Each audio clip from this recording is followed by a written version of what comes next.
రాజును నే చూచిన చాలు, మహిమాలోనే నాయనతో ఉంటే చాలు. ప్రియా యేసు రాజును నే చూచిన చాలు, మహిమాలోనే నాయనతో ఉంటే చాలు.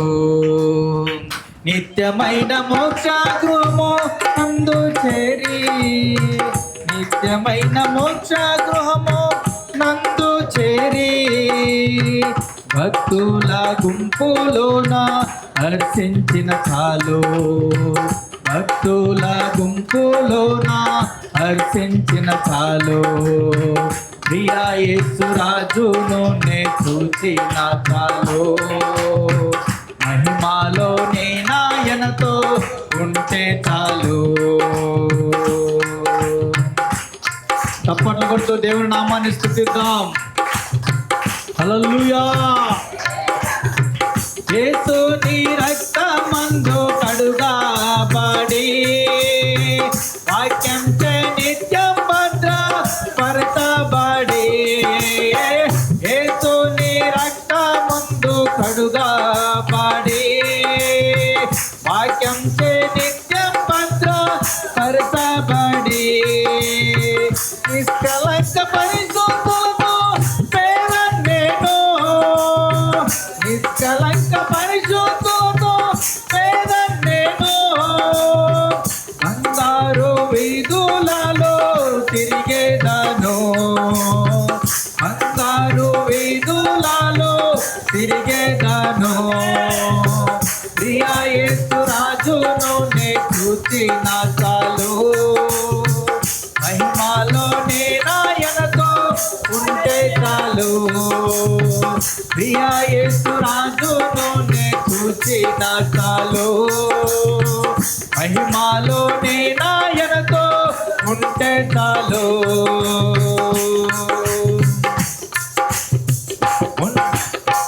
ముండ్లమకు తంబురైన తలను చూచి, వర్ణ కిరీటం పెట్టి ఆనందింతున్, ముండ్లమకు తంబురైన తలను చూచి, వర్ణ కిరీటం పెట్టి ఆనందింతున్.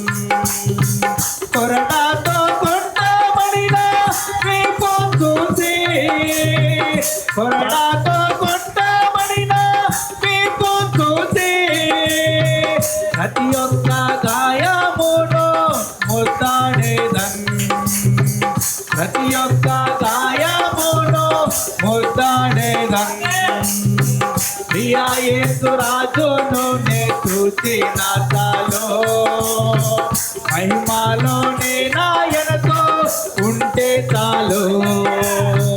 ప్రియా యేసు రాజును నే చూచిన చాలు, మహిమాలోనే నాయనతో ఉంటే చాలు. హృదయము స్తుతులతో నింపబడెను, నా భాగ్య గృహమును స్మరించుచు, హృదయము స్తుతులతో నింపబడెను, నా భాగ్య గృహమును స్మరించుచు. హల్లెలూయా, హల్లెలూయా, హల్లెలూయా, హల్లెలూయా. వర్ణింప నా నాలుక చాలదయ్యా, వర్ణింప నా నాలుక చాలదయ్యా. ప్రియా యేసు రాజును నే చూచిన చాలు, మహిమాలోనే నాయనతో ఉంటే చాలు. ప్రియా యేసు రాజును నే చూచిన చాలు, మహిమాలోనే నాయనతో ఉంటే చాలు. స్తోత్రం. హల్లెలూయా. ఆహా బూరా ఎప్పుడు ధ్వనించునో, ఆహా నా ఆశ ఎప్పుడు తీరుతుందో, ఆహా బూరా ఎప్పుడు ధ్వనించును. ఆహా నా ఆశ ఎప్పుడు తీరుతుందో. తండ్రి నా కన్నీటిని తుడుచునెప్పుడో. తండ్రి నా కన్నీటిని తుడుచునెప్పుడో. ఆశతో వేచి ఉండే నా హృదయం.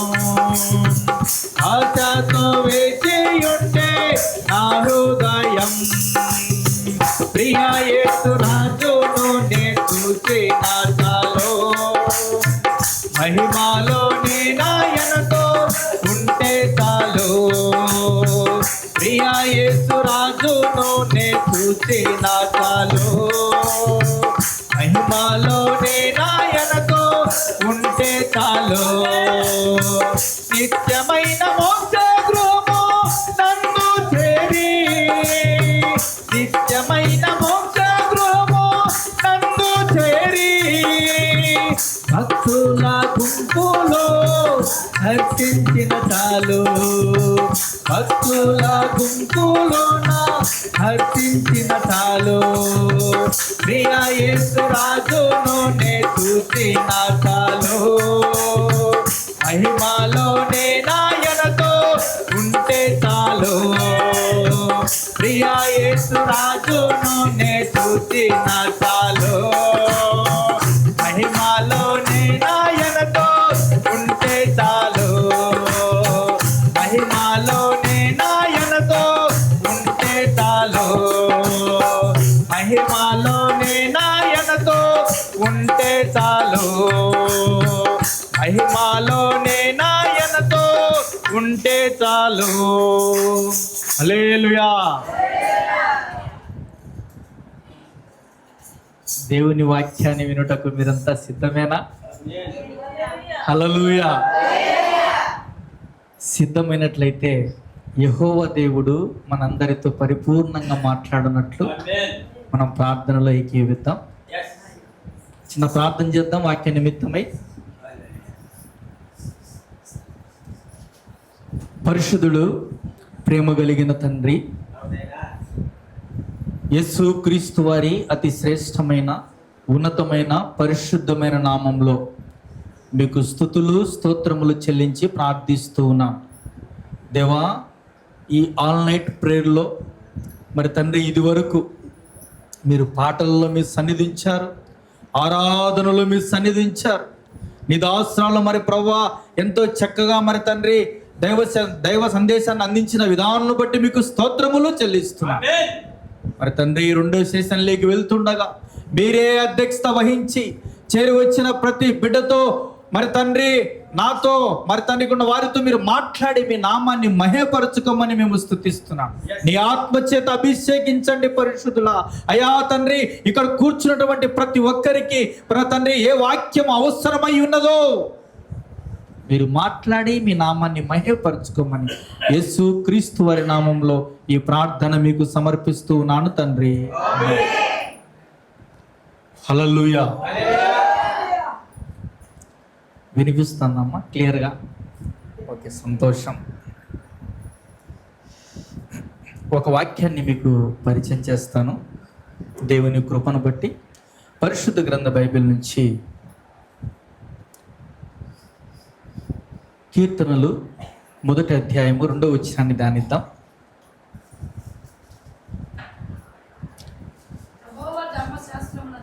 యెహోవా ధర్మశాస్త్రమునందు ఆనందించుచు దివారాత్రము దానిని ధ్యానించువారు ధన్యులు. హల్లెలూయా. ఎలాగంట? దివారాత్రులు దాన్ని ధ్యానించువారు ధన్యులు. ఈరోజు దేవుని ఆలయంలో ఉన్న మీరందరూ ధన్యులు. హల్లెలూయా.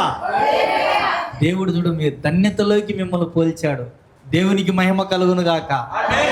కాబట్టి ఇప్పుడు సంపూర్ణ రాత్రి కూటమి యొక్క ప్రాముఖ్యతను మీకు ఈరోజు దేవుడు నాతో దేవుడు మాట్లాడుతున్నాడు. ఏమంట?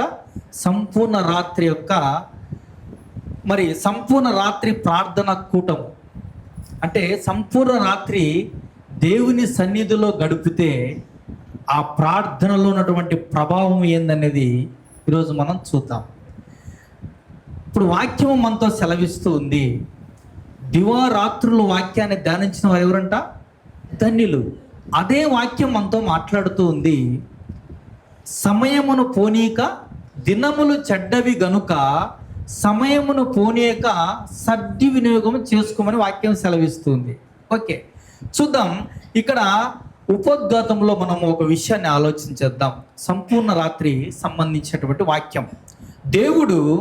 మానవుడు దేవుణ్ణి ప్రార్థించుట బైబిల్ నందు ఆదికాండము 4వ అధ్యాయము 26వ వచనంతో ప్రారంభమై ప్రకటన 22:8-9 వచనాలతో ముగిసినట్టు సూచనలు కలవంట. సరే చూద్దాం. అక్కడ మానవుడు దేవుణ్ణి ప్రార్థించుట ఎలా స్టార్ట్ అయింది? స్టార్టింగ్లో ఒక్కసారి మనం ధ్యానించి ముందుకెళ్దాం. ఆదికాండము 4వ అధ్యాయము 26వ వచనం మనం ఒకసారి ధ్యానించినట్లయితే, మరియు సేతునకు కూడా కుమారుడు పుట్టెను, అతనికి ఎనోస్ అని పేరు పెట్టెను. అప్పుడు యెహోవా నామమున ప్రార్థన చేయుట ఆరంభమైనది. హల్లెలూయా, హల్లెలూయా. చూద్దాం ఒకసారి మరి ఏ విధంగా ఈ ప్రార్థన అనేది ముందుకు సాగిపోతుంది అన్నది లాస్ట్ ఒక వచనాన్ని చూద్దాం. ప్రకటన 22వ అధ్యాయము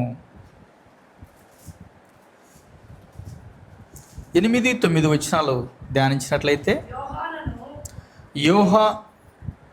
యోహానను నేను ఈ సంగతులను వినిన వాడను, చూచిన వాడను, నేను విని చూచినప్పుడు వాటిని నాకు చూపుచున్న దూత పాదముల ఎదుట నమస్కారము చేయుటకు సాగిలపడగా అతడు, వద్దు సుమి, నేను నీతోనూ ప్రవక్తలైన నీ సహోదరులతోనూ ఈ గ్రంథమందున్న వాక్యములను గైకొని వారితోనూ సహదాసుడను దేవునికే నమస్కారం చేయమని చెప్పాను. హల్లెలూయా. దేవుడు ఎంత గొప్ప దేవుడు అండి. ప్రతిదీ మనం ఏదైనా ఈ భూమి మీద మనం ఏది తెలుసుకోవాలన్నా, ఏది నేర్చుకోవాలన్నా, ఏది మనం అనుసరించాలన్నా ప్రతిదీ వాక్యంలో స్పష్టంగా ఉంది. అందుకే భక్తుడు ఏమని మాట్లాడుతూ ఉన్నాడంటే, భక్తుల ద్వారా దేవుడు ఏమని మాట్లాడుతున్నాడంటే, దివారాత్రము యెహోవా వాక్యాన్ని ధ్యానించేవారు ధన్యులంట. మరి అలాంటి ధన్యతలోకి మనం రావాలి అంటే మనం దివారాత్రులు వాక్యాన్ని ధ్యానించే వారమే మనం ఉండాలి. ధ్యానించే వారమే మనం ఉండాలి అంటే గనక మొట్టమొదటిగా దేవునికి లోబడే గుణము మనలో ఉండాలా వద్దా? ఈరోజు మరి ఈ సంపూర్ణ రాత్రికి మరి దగ్గర ఒక 50 సంవత్సరాల నుంచి పైబడిన వాళ్ళు ఎక్కువగా ఉన్నారు నాకు తెలిసి. అవునాయ్ గారు, 50 సంవత్సరాల పైబడిన వాళ్ళు చాలా ఎక్కువ మంది ఉన్నారు. అందును బట్టి నేను ఈ విషయాన్ని బట్టి చాలా సంతోషిస్తున్నాను. మరి దేవుని మహాకృపను బట్టి ఈరోజు ఈ సంపూర్ణ రాత్రిలోకి మనము మరి మనల్ని దేవుడు నడిపిస్తున్న విధానం బట్టి దేవునికి స్తోత్రాలు తెలియజేద్దాం. హల్లెలూయా. చూద్దాం. ఇక్కడ సంపూర్ణ రాత్రి ప్రార్థన చేసిన ప్రముఖులు కొంతమంది బైబిల్లో ఉన్నారు.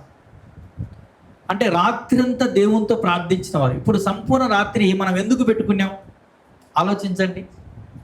దేవుడు మనతో మాట్లాడాలని, మన జీవితాన్ని చక్కపెట్టాలని, మనం దేవునికి లోబడే గుణం మనకు రావాలని, ఆయనకి ఇష్టకరంగా మనం బ్రతకాలని, మనం ఆశీర్వదింపబడాలని, ఆయన రాకడ ఎప్పుడు వచ్చినా కూడా మనం ఆ రాకడలోకి మనం ఎత్తబడాలని ఈ ఆశగా. ఒకవేళ లేకపోతే ఈ లోకపరంగా అయ్యా నా పిల్లలకు పెళ్లి కావాలనో, నా పిల్లలు చక్కగా చదవాలనో, లేదా నాకు ఆరోగ్యం బాగుండాలనో, ఈ విధంగా మనం ఆలకిస్తూ ఉంటాం సహజంగా. సో కానీ కొంతమంది భక్తులు ఆనాటి కాలంలోనే ఏది ఏమైనా ఈ భూమి మీద ప్రతి ఒక్కరూ వారు మరి చిన్న బిజినెస్ నుంచి పెద్ద బిజినెస్ వరకు, లేదా ఒక సహజంగా మనం ఆలోచన చేసినట్లయితే ఒక సామాన్య వ్యక్తి నుంచి సైంటిస్ట్ వరకు దేన్ని ఈరోజు ఫాలో అవుతున్నారనేది మనం ఆలోచించినట్లయితే బైబిల్ని ఫాలో అవుతున్నారంట. ఈరోజు మనం సంపూర్ణ రాత్రి ఏర్పాటు చేసుకున్నామంటే ఇది మనమంతకు మనం ఊహించుకుని ఏర్పాటు చేసుకుంటున్నామా? ఇది లేదు, ఇది దేవుని చిత్తమై ఉంది. ఎందుకంటే ఆనాటి కాలంలోనే సంపూర్ణ రాత్రి దేవునితో గడిపిన వ్యక్తులు ఉన్నారు.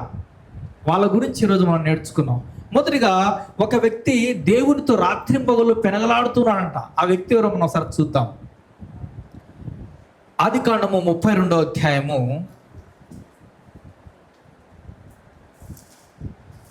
24వ వచనము ధ్యానించినట్లయితే 32వ అధ్యాయము ఆదికాండము 32వ అధ్యాయము యాకోబు ఒక్కడు మిగిలిపోయెను, ఒక నరుడు తెల్లవారు వరకు అతనుతో పెనుగులాడుచుండెను. హల్లెలూయా. ఎవరితోనండి? ఇప్పుడుండే టెక్నాలజీ ప్రకారము మనం యూట్యూబ్లో సెర్చ్ చేస్తే మనం ఏ విధంగా అంటే మనకు పట్టబయలుగా దేవదూతతో పెనుగులాడినట్టు మనకు ప్రత్యక్షంగా ఈనాటి కాలంలో చూపిస్తూ ఉన్నారు. యాకోబు అనే భక్తుడు రాత్రంతయు అంటే ప్రార్థన అంటే దేవునితో పెనుగులాడుతుండెను. ఎంత గొప్ప భాగ్యమో చూడండి. అంటే నన్ను ఆశీర్వదిస్తే తప్ప, కింద ఉంటుంది అన్నమాట మొత్తం చదివితే, నన్ను ఆశీర్వదిస్తే తప్ప నేను నిన్ను వెళ్ళలేను అని పెనుగులాడుతున్నాడంట. ఎంత గొప్ప భాగ్యము చూడండి. దాని కింద కొద్దిగా చదువుకుంటూ వెళ్తే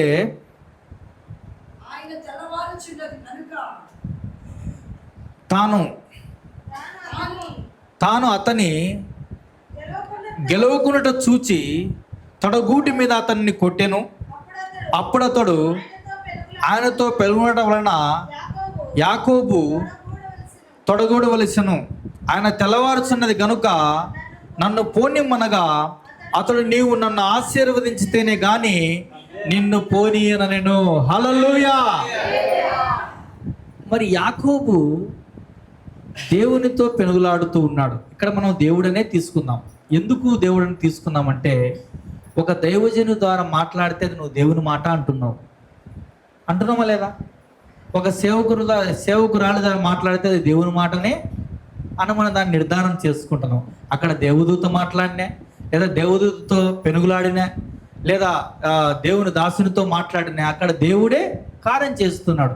అంటే ఒక భక్తుడు రాత్రి అంతయు పెనుగులాడుతూ మరి అక్కడ ఒక విన్నపాన్ని విన్నపించుతా అంటే ఏమని విన్నపించుతా అంటే నన్ను ఆశీర్వదించితేనే, లేకపోతే నేను నిన్ను వదిలిపెట్టను.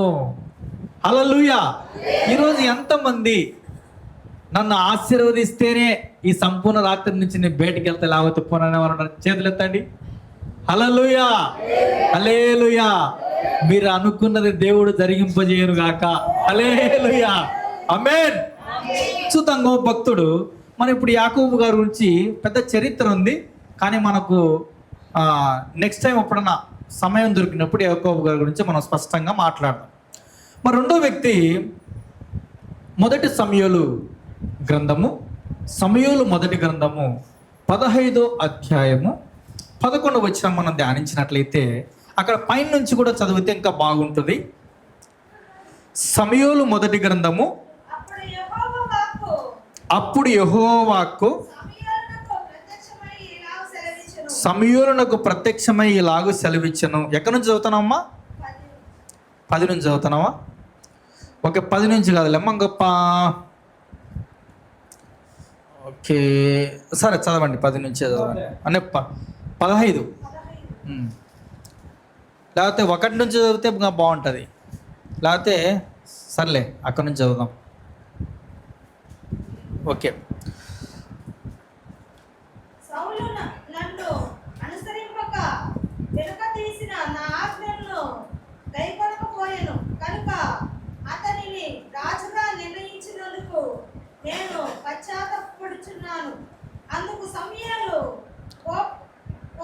కోపావేశుడై రాత్రి అంతా యెహోవాకు మొరపెట్టుచుండెను. హల్లెలూయా. ఇక్కడ సౌలు ఒక ప్రవక్త. సౌలు ఏమని మాట్లాడుతూ ఉన్నాడంటే, సౌలు నన్ను అనుసరింపక వెనుక తీసి నా ఆజ్ఞలను గైకొనకపోయాను గనుక అతన్ని రాజుగా నిర్ణయించినందుకు నేను పశ్చాత్తాపడుతున్నాను అని దేవుడు మాట్లాడుతూ ఉన్నాడు. పశ్చాత్తాపడుతున్నాను. అందుకు సమూయేలు కోపావేశుడై రాత్రి అంతా యెహోవాకు మొరపెట్టుచుండెను. హల్లెలూయా. ఎందుకయ్యా అంటే, ఒకటి ఆలోచించండి ప్రియమైనటువంటి సహోదరి సహోదరుడా, ఇక్కడ దేవుడు ఏమని అంటే, మనిషి దగ్గర దేవుడు ఏమి కోరుకుంటున్నాడు అన్న పాయింట్ మనం ఎప్పటికీ ఆలోచన చేయాలి. ఎందుకంటే నీ దగ్గర దేవుడు ఏం కోరుకుంటున్నాడు అన్నది మనం ఆలోచన చేస్తే ఏ పొద్దు మనం తప్పు చేయం. ఎందుకంటే ఇక్కడ సౌలును అభిషేకించింది ఎవరు? దేవుడే. దేవుడు అభిషేకింపజేయమంటేనే సమూయేలు అభిషేకించాడు. కాబట్టి సౌలు తన ఇష్టానుసారంగా చేయడం స్టార్ట్ చేశాడంట. ఎందుకు తన ఇష్టానుసారంగా చేశాడంటే, ఆయనకు ఒక గర్వం అనేది వచ్చింది, ఒక అహం అనేది వచ్చింది. అది ఎలా వచ్చింది అహం అంటే, ఇప్పుడు ఎక్కడ పోయినా సౌలు యుద్ధంలో గెలుస్తున్నాడు. ఎవరి వల్ల గెలుస్తున్నాడు అనేది సౌలు చూడలే. సౌలు ఎప్పుడు ఆలోచన చేయలేదు ఇది యెహోవా వలనే జరుగుతుంది, యెహోవే సమస్తము చేస్తున్నాడు అనేది ఆలోచిస్తున్నాడే కానీ ఇది దేవుని చిత్తమైందే కాలేదని సౌలు ఆలోచన చేయలే. ఆలోచన చేయకుండా కొన్ని పర్యాయాలను తప్పు చేస్తూ వచ్చాడు. అప్పుడు దేవుడు అంటున్నాడు, ఇతను నేను రాజుగా చేసి ఆయన సంతాపపడినంట, అంటే బాధపడిన. ఇంగ్లీష్ బైబిల్ ఏమనుంటుందంటే అక్కడ సమూయేలు ఏడుస్తున్నాడంట. ఎవరిని రాజు చేసినందుకు? సౌలును రాజు చేసినందుకు. ఎందుకు ఏడుస్తున్నానంటే దేవునికి విరోధంగా ప్రవర్తించే హృదయము సౌలులోకి వచ్చింది. ఈరోజు సౌలును మనం ఎందుకు జ్ఞాపకం చేసుకున్నామంటే, దేవుడు నిన్ను ఆశీర్వదించాడు, నీకు పిల్లలు ఇచ్చారు, నీకు గృహం ఇచ్చాడు, నీకు సమస్తం ఇచ్చినప్పుడు నువ్వు ఈరోజు దేవునికి వ్యతిరేకంగా ఏమన్నా బ్రతుకుతున్నావేమో అని నేను ఒక ప్రశ్న వేసుకోవాలి. ఎలా ప్రశ్న వేసుకోవాలంటే, మనం సహజంగా ఒకసారి ఆలోచన చేయండి. మనం ఎప్పటికైనా సహజంగా ఏం చేస్తామంటే డివైడ్ చేస్తాం. వీళ్ళు నా గ్రూపు, వాళ్ళు నీ గ్రూపు, ఆ గ్రూప్ అని. చేస్తామా చేయమా? చేస్తాం. మనంతకు మనమే ఊహించుకుంటాం, మనంతకు మనమే నిర్ణయం తీసుకుంటాం. అక్కడ ఆన్ ద స్పాట్లో జరిగిందేందో, ఇక్కడ జరగబోయేదేందో మనకు ఏం తెలియదు. మనం ఏం చేస్తామంటే మన అజ్ఞానత్వంతో మనంతకు మనమే గ్రూపులు ఏర్పాటు చేసుకుంటాం. గ్రూపులు ఏర్పాటు చేసుకొని వీళ్ళు దానికి సంబంధించిన వాళ్ళు, వాళ్ళు దానికి సంబంధించిన వాళ్ళు, వీళ్ళు దీనికి సంబంధించిన వాళ్ళు. అంటే దేవుడు నీకు నేర్పించే మాట ఒకటే. లాస్ట్ టైం నేను అక్కడ గుడారాలు ఉన్నప్పుడు ఒక వాక్యం చెప్పాను మీకు. ఏమని చెప్పాను? 1 కొరింథీయులకు రాసిన పత్రిక 14వ అధ్యాయం 1వ వచనం. ఏమని చెప్పాను అక్కడంటే, ప్రేమ కలిగి ఉండుటకు ప్రయాసపడుడి అని ఉంది. ఏమని చేయాలంట? మనము ప్రేమ కలిగి ఉండుటకు ప్రయాసపడాలంట. మనం ఎవరమైనా ప్రేమ కలిగి ఉండుటకు ప్రయాసపడుచున్నామా? లేదే. మరి అది దేవునికి ఇష్టకరమైనటువంటి స్వభావమా? నేను ఎందుకంటే స్లోగా చెప్తాను ఈరోజు. అర్థమవుతుందమ్మా మీకు? నేను యాక్చువల్ అంటే నేను ఎక్కువ స్పీడ్గా చెప్తాను అన్నమాట. స్లోగా ఎందుకు చెప్తాను అంటే, మనకు సమయము దండిగా ఉంది. మనం 2 గంటలైనా మాట్లాడుకోవచ్చు. అయ్యగారు చెప్పారు 2 గంటలు చెప్పాలన్నాడు. కాబట్టి 2 గంటల సమయం ఉంది కాబట్టి మనం తీరిగ్గా, ప్రశాంతంగా, నిమ్మలంగా, నిదానంగా, ఎక్కడ మీకు అర్థం కాకుండా అక్కడ హోల్డ్ స్టార్ట్ అనండి, నో ప్రాబ్లం. ఓకేనా? కాబట్టి మనం ఏం చేయాలంట? ప్రేమ కలిగి ఉండుటకు ప్రయాసపడాలంట. ప్రేమ కలిగి ఉండుటకు ప్రయాసపడమని వాక్యము మనతో సెలవిచ్చినప్పుడు అలాంటి గుణము మనలో ఉందా? ఒకవేళ లేనట్లయితే ఈరోజు ఆ గుణము కలిగి మనం ఉన్నాం. మనం ప్రేమించి చూపిద్దాం. వాళ్ళు ఏమైనా చెప్పించలే. పాస్టర్ గారు ఒక మాట అన్నారు. ఒక అధికారిని, ఎందుకంటే యూట్యూబ్లో మనం పెడతాం కాబట్టి రేపు పొద్దున ఒకరి పేర్లు మనం ఎత్తాల్సిన అవసరం లేదు, ఒకరి గురించి మనం చెప్పాల్సిన అవసరం లేదు. కానీ ఒక అధికారి గురించి, మరి అమ్మా నా గురించి నువ్వు చెప్పాకు తల్లి, నా గురించి నువ్వు ముందు పోయి చెప్తే నా ఉద్యోగం పోతుంది అని ఒక అధికారి అమ్మగారిని అడిగినప్పుడు అమ్మగారు అన్నారంట, అయ్యా మీ ఉద్యోగం పోవాలని నా ఉద్దేశం అయితే కాదు, మాకు న్యాయం జరగలేదు కాబట్టి మాకు న్యాయం జరిగితే చాలు అని ఆమె కన్నీళ్లు విడిచింది అన్న సత్యాన్ని మనం విన్నాం. ఎందుకంటే ఒక దేవుని దాసునిగా ఒక మనిషి మాట్లాడుతుంటే అది ఉత్తర నిజం అనేది గ్రహించే శక్తి మాకు దేవుడు ఇస్తాడు. హల్లెలూయా. కాబట్టి ఏది ఏమైనా క్రైస్తవుడు అంటే క్షమించే గుణము కలిగి ఉండాలి, ప్రేమించే గుణము కలిగి ఉండాలి, ఇచ్చే గుణము కలిగి ఉండాలి. ఇప్పుడు వాక్యమే మనతో ప్రతిదీ మనకు వాక్యం నేర్పిస్తుంది. ప్రతిదీ నేర్పిస్తుంది లేదా? ప్రతిదీ వాక్యం నేర్పిస్తుంది. వాక్యానుసారమైన జీవితంలోనే మనం నడవాలి, అవునా కదా? కాబట్టి వాక్యము మనతో ఏమని మాట్లాడుతుందంటే అది మాత్రమే మనం చేయాలి. సౌలు పాపం చేశాడు, సౌలు హృదయం గర్వపడింది, సౌలుకు గర్వం వచ్చింది. అప్పుడు దేవుని అభిషేకం ఆటోమేటిక్లీ పక్కకి వెళ్ళిపోతుంది. నువ్వు అనుకోవచ్చు, ఇప్పుడు ఎంతోమంది చాలామంది ఒకటే మాట్లాడతారు సహజంగా, అయ్యా నేను ప్రార్థన చేస్తుంటే దయ్యాలు పారిపోతున్నాయి, నేను ప్రార్థన చేస్తుంటే రోగులు స్వస్థపరచబడుతూ ఉన్నారు, నేను ప్రార్థన చేస్తుంటే ఏది జరగాలని నేను ఆశిస్తానో అది జరుగుతుంది. కానీ దేవుడు ఒక మాట అంటాడు, నేను నిన్ను ఎరగనంటాడు. ఎందుకనంటాడు అంటే అది లాస్ట్ కడ వరకు దేవుడు ఈ భూమి మీద నీ ప్రాణము కొట్టుకుంటే మరి నువ్వు ఇహలోకమందు మరి నువ్వు నీ ప్రాణం ఆవిరైపోయేంత వరకు దేవునికి నువ్వు విశ్వాసిగా నమ్మకంగా ఉండాలంట. అంతవరకు నమ్మకంగా ఉండగలిగే శక్తి నీలోకి రావాలి అంటే ప్రభువు నీలో ఉండాలి. ప్రభువు నీలో ఉండాలంటే నువ్వు కోరుకోవాల్సింది ఒక్కటే, ప్రభువు నేను భూమి మీద జీవించినంత వరకు నేను నీకు లోబడే గుణము నాకు దయచేయి ప్రభువా అడగండి. ఇప్పుడు భక్తులు ఎంతమంది మనకు నేర్పిస్తున్నారు? 40 మంది ప్రవక్తల చేత వాక్యము లిఖింపబడింది. వాళ్ళు ప్రతి ఒక్కరూ ఇప్పుడు అక్కడ ఆయన ఏమని మాట్లాడుతున్నారు? యోహాను గారు, అయ్యా నాకు సాష్టాంగ పడొద్దంట. ఎవరికి సాష్టాంగం అంటే యెహోవా దేవునికి నువ్వు సాష్టాంగ పడాలంట. దేవదూత అంటుంది అక్కడ, యెహోవా దేవునికి నువ్వు నాకొద్దు, నేను నీతో ఒక సహవాసినే, నీతో నేను సమానస్తుడనే. యెహోవా దేవునికి మనం సాష్టాంగ పడాలి. కాబట్టి వాక్యము నేను ఒక మాట నాకు చాలా ఇష్టం. ఏ మాట చాలా ఇష్టం అంటే యోహాను సువార్త 1వ అధ్యాయము 2వ వచనంలో ఒక మాట ఉంటుంది, కలిగి ఉన్న సమస్తము. ఒకసారి చూడండి, ఆ విషయము గుర్తు రావడం లేదు వెంటనే. హల్లెలూయా. దేవుని ఆదియందు, మళ్ళా చదవమ్మా, ఆయన ఆదియందు దేవుని యొద్ద ఉండెను, సమస్తమును ఆయన మూలముగా కలిగెను, కలిగి ఉన్నదేది ఆయన లేకుండా కలగలేదు. హల్లెలూయా. ఈ వాక్యం అంటే నాకు చాలా ఇష్టం.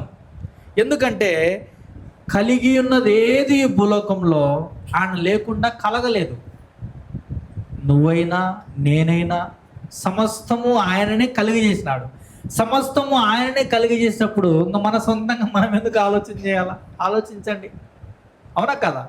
మనం ఆలోచించాల్సిన విషయం లేదు, ఏమీ లేదు. మనకు దేవుడు బోధించిన పరంగానే మనం చేసుకుంటూ ముందుకు సాగిపోవాలా. మన సహజీవనం మనం కొనసాగిస్తూనే పోవాలా. ఇప్పుడు ఆల్రెడీ పేరుకు మనందరం కూడుకున్నాం. ఎంతోమంది ఇలాంటి పరిస్థితి లేదు, ఉందా ఎవరికన్నా?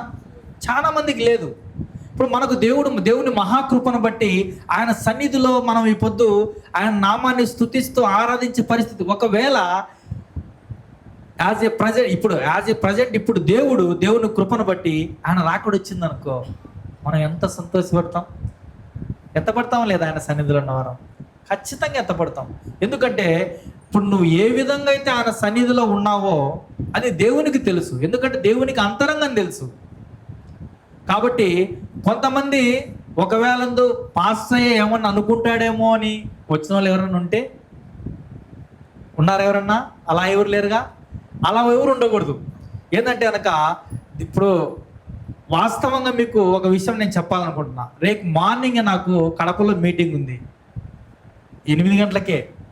కానీ మేము ఇప్పుడు ఆల్రెడీ ఒక మీటింగ్ 5 చేసుకుని 9కి వచ్చినాం. అంటే పరిచర్య ఎవరిదైనా, వాక్య పరిచర్య ఎవరిదైనా, కానీ మీటింగ్స్ ఎక్కడ మనల్ని ఆహ్వానించినా ఆనవాయితీగా వెళ్తాం. ఎందుకంటే దేవుని చిత్తమైంది కాబట్టి మనల్ని ఆహ్వానించారు, ఖచ్చితంగా వెళ్ళాలా. ఇప్పుడు ఎందుకంటే దేవుడు నువ్వు ఎంతైతే పరిగెత్తావో దేవుడు అంత పరిగెత్తించాడు. ఎప్పుడైతే నేను నిలబడిపోయినావు అనుకో, ఇంకా దేవుడు కూడా సరే నువ్వు ఇంతవరకు సాధించుకో, ఇంకొకరిని రెడీ చేస్తాడు అనమాట. కాబట్టి దేవుడు పని ఇచ్చే కొలది మనం ఏం చేయాలా? పరిగెడుతూనే ఉండాలా. అవునమ్మా, అర్థమవుతుంది తల్లి? పరిగెడుతూనే మనం ఉండాలి. రండి చూద్దాం ఇంకొక విషయం. పరిశుద్ధ గ్రంథ బైబిల్ నుంచి అపోస్తుల కార్యములు 16వ అధ్యాయము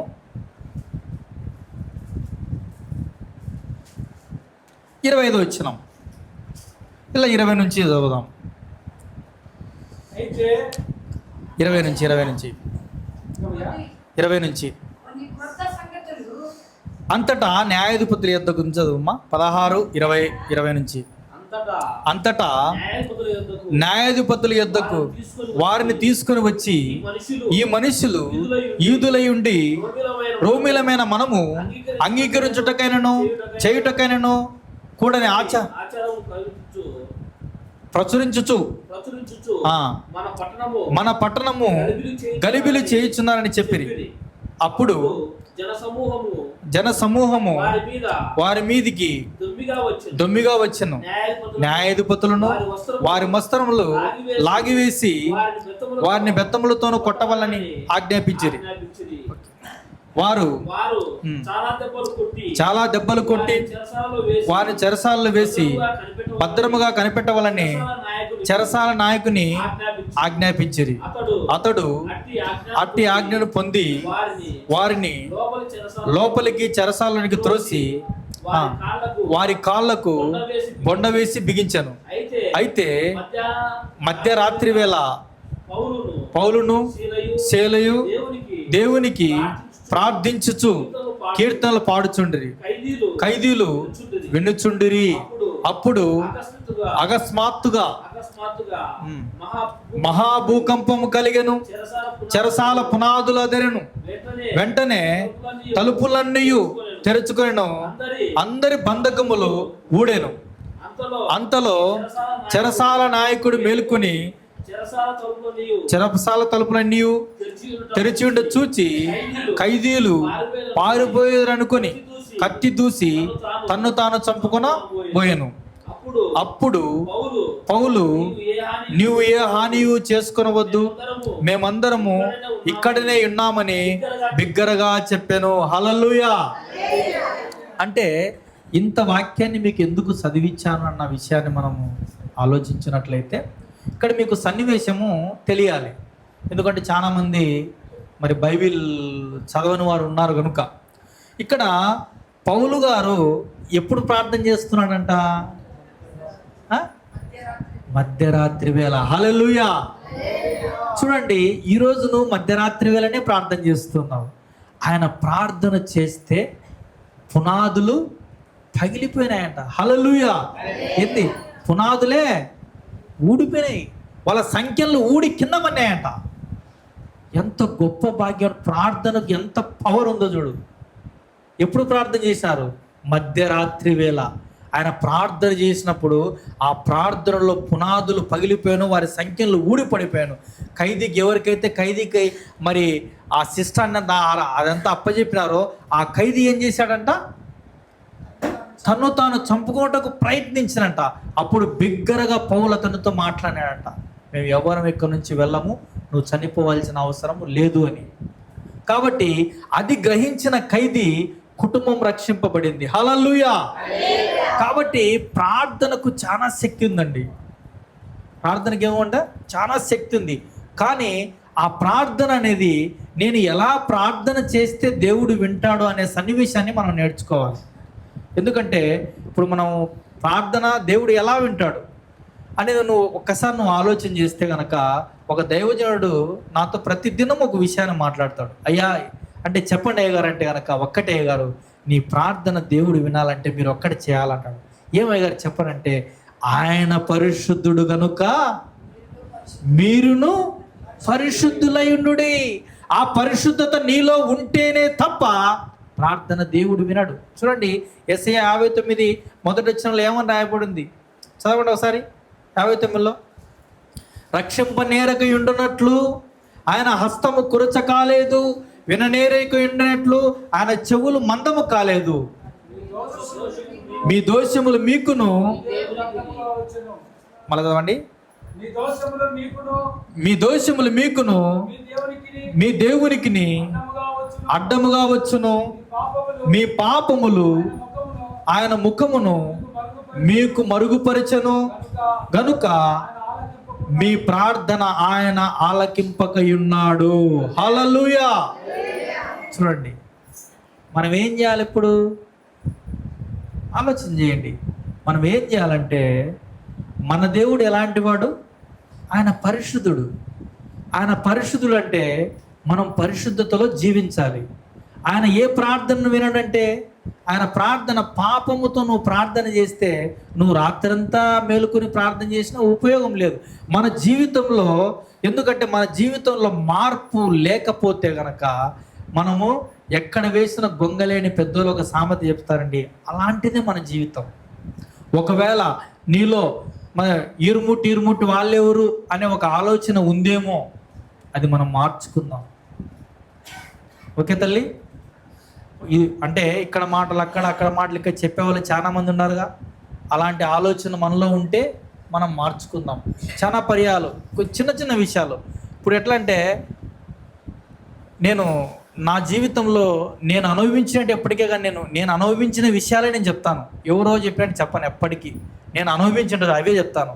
మనతో డబ్బులు ఇప్పించుకునే తప్పుడేమో ఎంతో ప్రేమతో, నైకతో, మన దగ్గర 100 రూపాయలు తీసుకోవాలనుకుంటే మనకు 10 రూపాయలు ఖర్చు పెట్టి, మనం లాలించి ఆలించి పాలించి అన్నీ మన సుడికారం తిరిగి అన్నీ చేసి లాస్ట్కి మనకు గ్యాలెమేసి వలేసి డబ్బులు ఇప్పించుకుంటారు. డబ్బులు ఇప్పించుకున్న తర్వాత మనం ఏం ఆలోచన చేస్తాం? వాస్తవంగా మనం ఎలా ఆలోచన చేస్తామంటే కనుక, దేవుడు నీ దగ్గర ఉన్నది వెంటనే చేయమని నిర్లక్ష్యపరచకని చెప్పినాడు కదా. అయ్యా నువ్వు ఇప్పుడు తీసుకో, కానీ నువ్వు నెక్స్ట్ మంత్ కదా నాకు మళ్ళీ ఇచ్చేయి, నాకు మోక అవసరం ఉంది అని చెప్తా.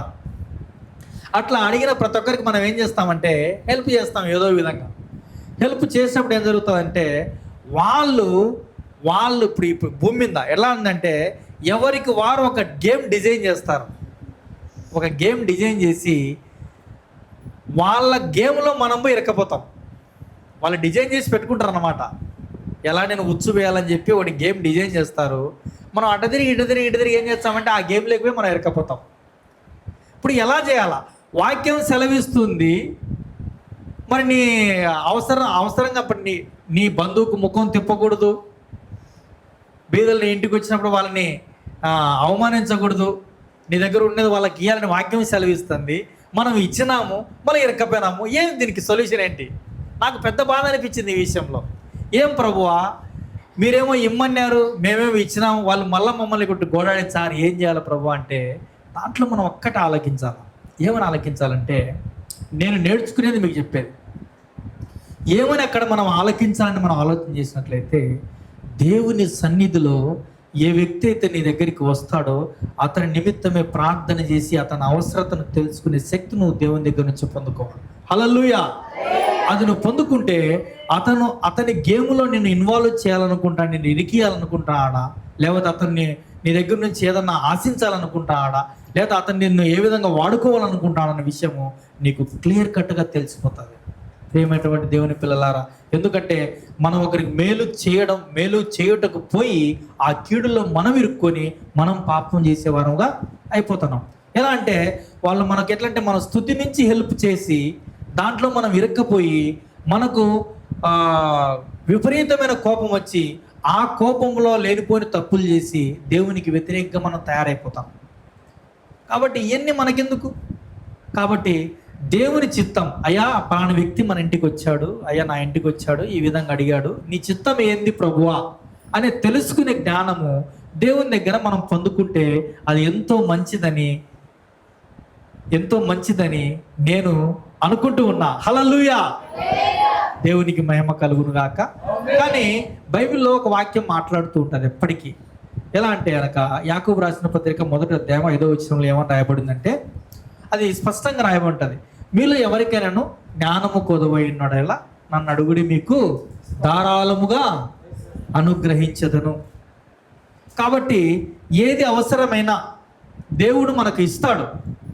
కాబట్టి దేవుడు ఇచ్చినంత వరకు మనం వెయిట్ చేయాలి. మరి ఆయన ఇచ్చినంత వరకు మనం వెయిట్ చేస్తేనే దాంట్లో మనకు ఒక తృప్తి ఉంటుంది. మనం తొందరపడి మనకు నచ్చినట్టు మన అజ్ఞానత్వంతో మనం తప్పులు చేసి మళ్ళీ దేవుని మీద మనం వేసిన అయ్యా ఇది ఒక్క దాంట్లో తప్పిండి, చాలు మీకు స్తోత్రం, ఇది ఒక్క దాంట్లో తప్పిండి, నేను ఉపవాసం ఉంటా, అది ఉంటా, ఇది ఉంటా అని చెప్పి లేనిపోని తీర్మానాలు చేస్తాం చేయమ తల్లి.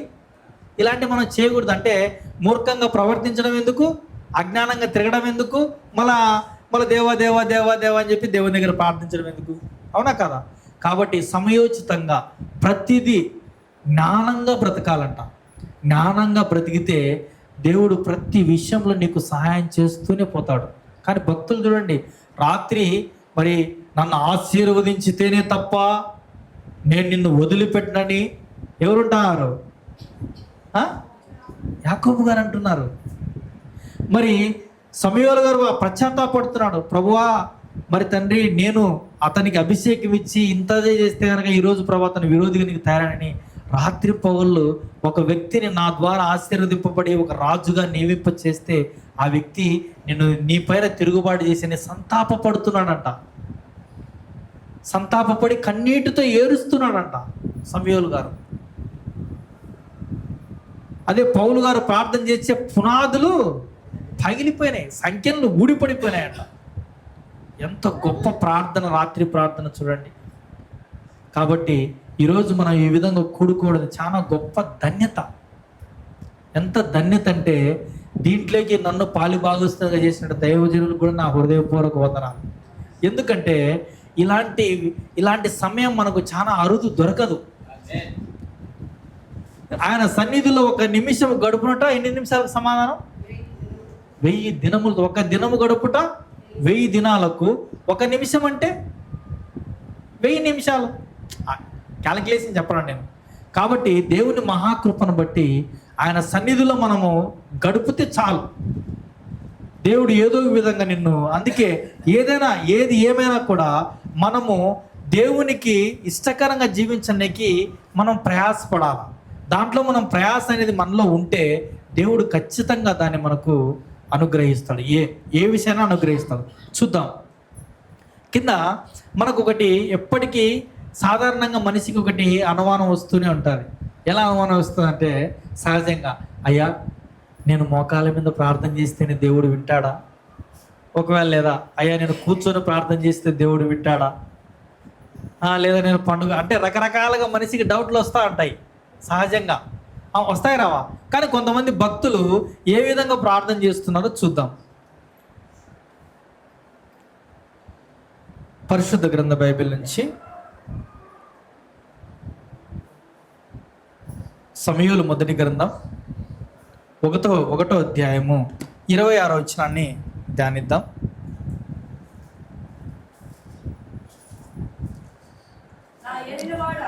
నా ఏలినవాడా, నా ఏలిన వాని ప్రాణము తోడు నీ యొద్ద నిలిచి యెహోవాను ప్రార్థన చేసిన స్త్రీని నేనే. ఈ బిడ్డను దయచేయమని యెహోవాతో నేను చేసిన మనవిని ఆయన నాకు అనుగ్రహించను. హల్లెలూయా. మనకు డౌట్ కదండి ప్రార్థన ఎలా చేయాలనేది. ఇక్కడ ఆమె ఎలా ప్రార్థన చేసింది? నిలబడి ప్రార్థన చేసిందంట. అంటే నా ఏలినవాడా, నా ఏలిన వాని ప్రాణముతోడు నీ యొద్ద నిలిచి యెహోవాను ప్రార్థన చేసిన స్త్రీని నేనే. ఈ బిడ్డను దయచేయమని యెహోవాతో నేను మనవి చేసి ఆయన నాకు అనుగ్రహించను. అంటే ఈ చెప్పడం గల కారణం ఏంటంటే, నువ్వు మోకాళ్ళ మీద కూర్చొని ప్రార్థన చేయలేని పరిస్థితిలో ఉంటే నువ్వు నిలబడైనా ప్రార్థన చేయొచ్చు. నువ్వు కూర్చునైనా ప్రార్థన చేయొచ్చు. కానీ మనం ఏం చేయాలా? ప్రార్థన చేయాలి. ప్రార్థన చేయాలా? అది ఎలా ప్రార్థన చేయాలంటే హృదయపూర్వకమైనటువంటి ప్రార్థన చేయాలి. హృదయపూర్వకమైన అంటే విరిగి నలిగిన హృదయాన్ని నేను వెంటనే వెతుక్కునేదని బైబిల్ సెలవిస్తుంది. విరిగి నలిగిన హృదయాన్ని దేవుడు వెంటనే వెతుక్కుంటాడు. అంటే నీ పరిస్థితి దేవునికి తెలుసు. నువ్వు అనుకుంటూ ఉంటావు నా పరిస్థితి దేవునికి ఎట్లా తెలుసు అని మనం ఆలోచించినట్లయితే వాక్యము కీర్తన 139వ అధ్యాయంలో ఒక వాక్యం ఇక్కడ మనతో మాట్లాడుతూ వస్తుంది.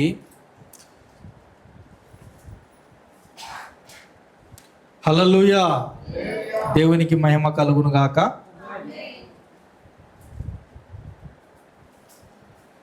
3వ వచనం చదవండి. నా నడకను నా పడకను నీవు పరిశీలన చేసి ఉన్నావు, నా చర్యలన్నిటినీ నువ్వు బాగుగా తెలుసుకొని ఉన్నావు. యెహోవా మాట నా నాలుకకు రాక మునిపే అది నీకు పూర్తిగా తెలిసి ఉన్నది. హల్లెలూయా. మాట నా నోటికి రాక మునిపే అది నీకు పూర్తిగా తెలిసి ఉన్నదంట. దేవుడు చాలా గొప్ప దేవుడు అండి. ఎంత గొప్ప దేవుడు అంటే ఆయన నామము వర్ణింప శక్యము కాని నామం అంట. అంటే మన నోటికి మాట రాక మునిపే మన అవసరత దేవునికి తెలుసంట. నేను మీకు ఒక సందర్భాన్ని చెప్తాను, వినండి, జాగ్రత్తగా వినాలి. ఇప్పుడు మధ్యలో క్వశ్చన్లు అడుగుతా, చెప్పలేకపోతే మీరు వినకపోతే ఓకే. నేను ఆర్మీలో జాబ్ చేసేవాడిని. ఆర్మీలో జాబ్ చేస్తూ ఉంటే నాది దేవునితో ఏ విధంగా అయితే యాకోబు గారు పోరాడాడో అలాంటి పోరాటమే ఒక విధంగా. నేను చిన్నప్పటి దైవజనులు అంటే చాలా ప్రాణం. చిన్నప్పటి నేను ఎప్పుడు దైవజనులు వచ్చినా వాళ్ళ వెనకబట్టి వెళ్తా, వాళ్ళతో ప్రార్థనలేకి ఏకీపిస్తా, వాళ్ళు యాడికి రమ్మనే వెళ్తూ ఉండేవాడిని.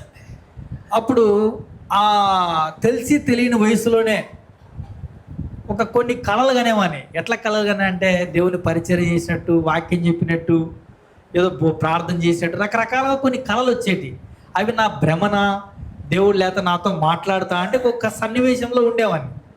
వాస్తవంగా అయితే ఇదే జరిగినది. అట్లా ఆ విధంగా ఉండేవాడిని. అంటే నేను దానికి చెప్పడానికి గల కారణం ఏంటంటే నేను ఖచ్చితంగా దేవుని విపరీతంగా ప్రేమించేవాడిని.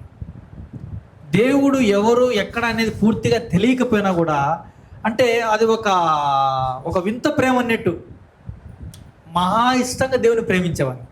ప్రేమించేటప్పుడు ఏం జరిగిందంటే అక్కడ మా కుటుంబంలో ముగ్గురం, అమ్మ నాన్న, ముగ్గురు పిల్లలు. అమ్మ నాన్నకు ఒక అక్క, ఇద్దరు పిల్లలు, ఇద్దరు మగ పిల్లలు. సో అప్పుడు నాది 10th క్లాస్ అయిపోయింది.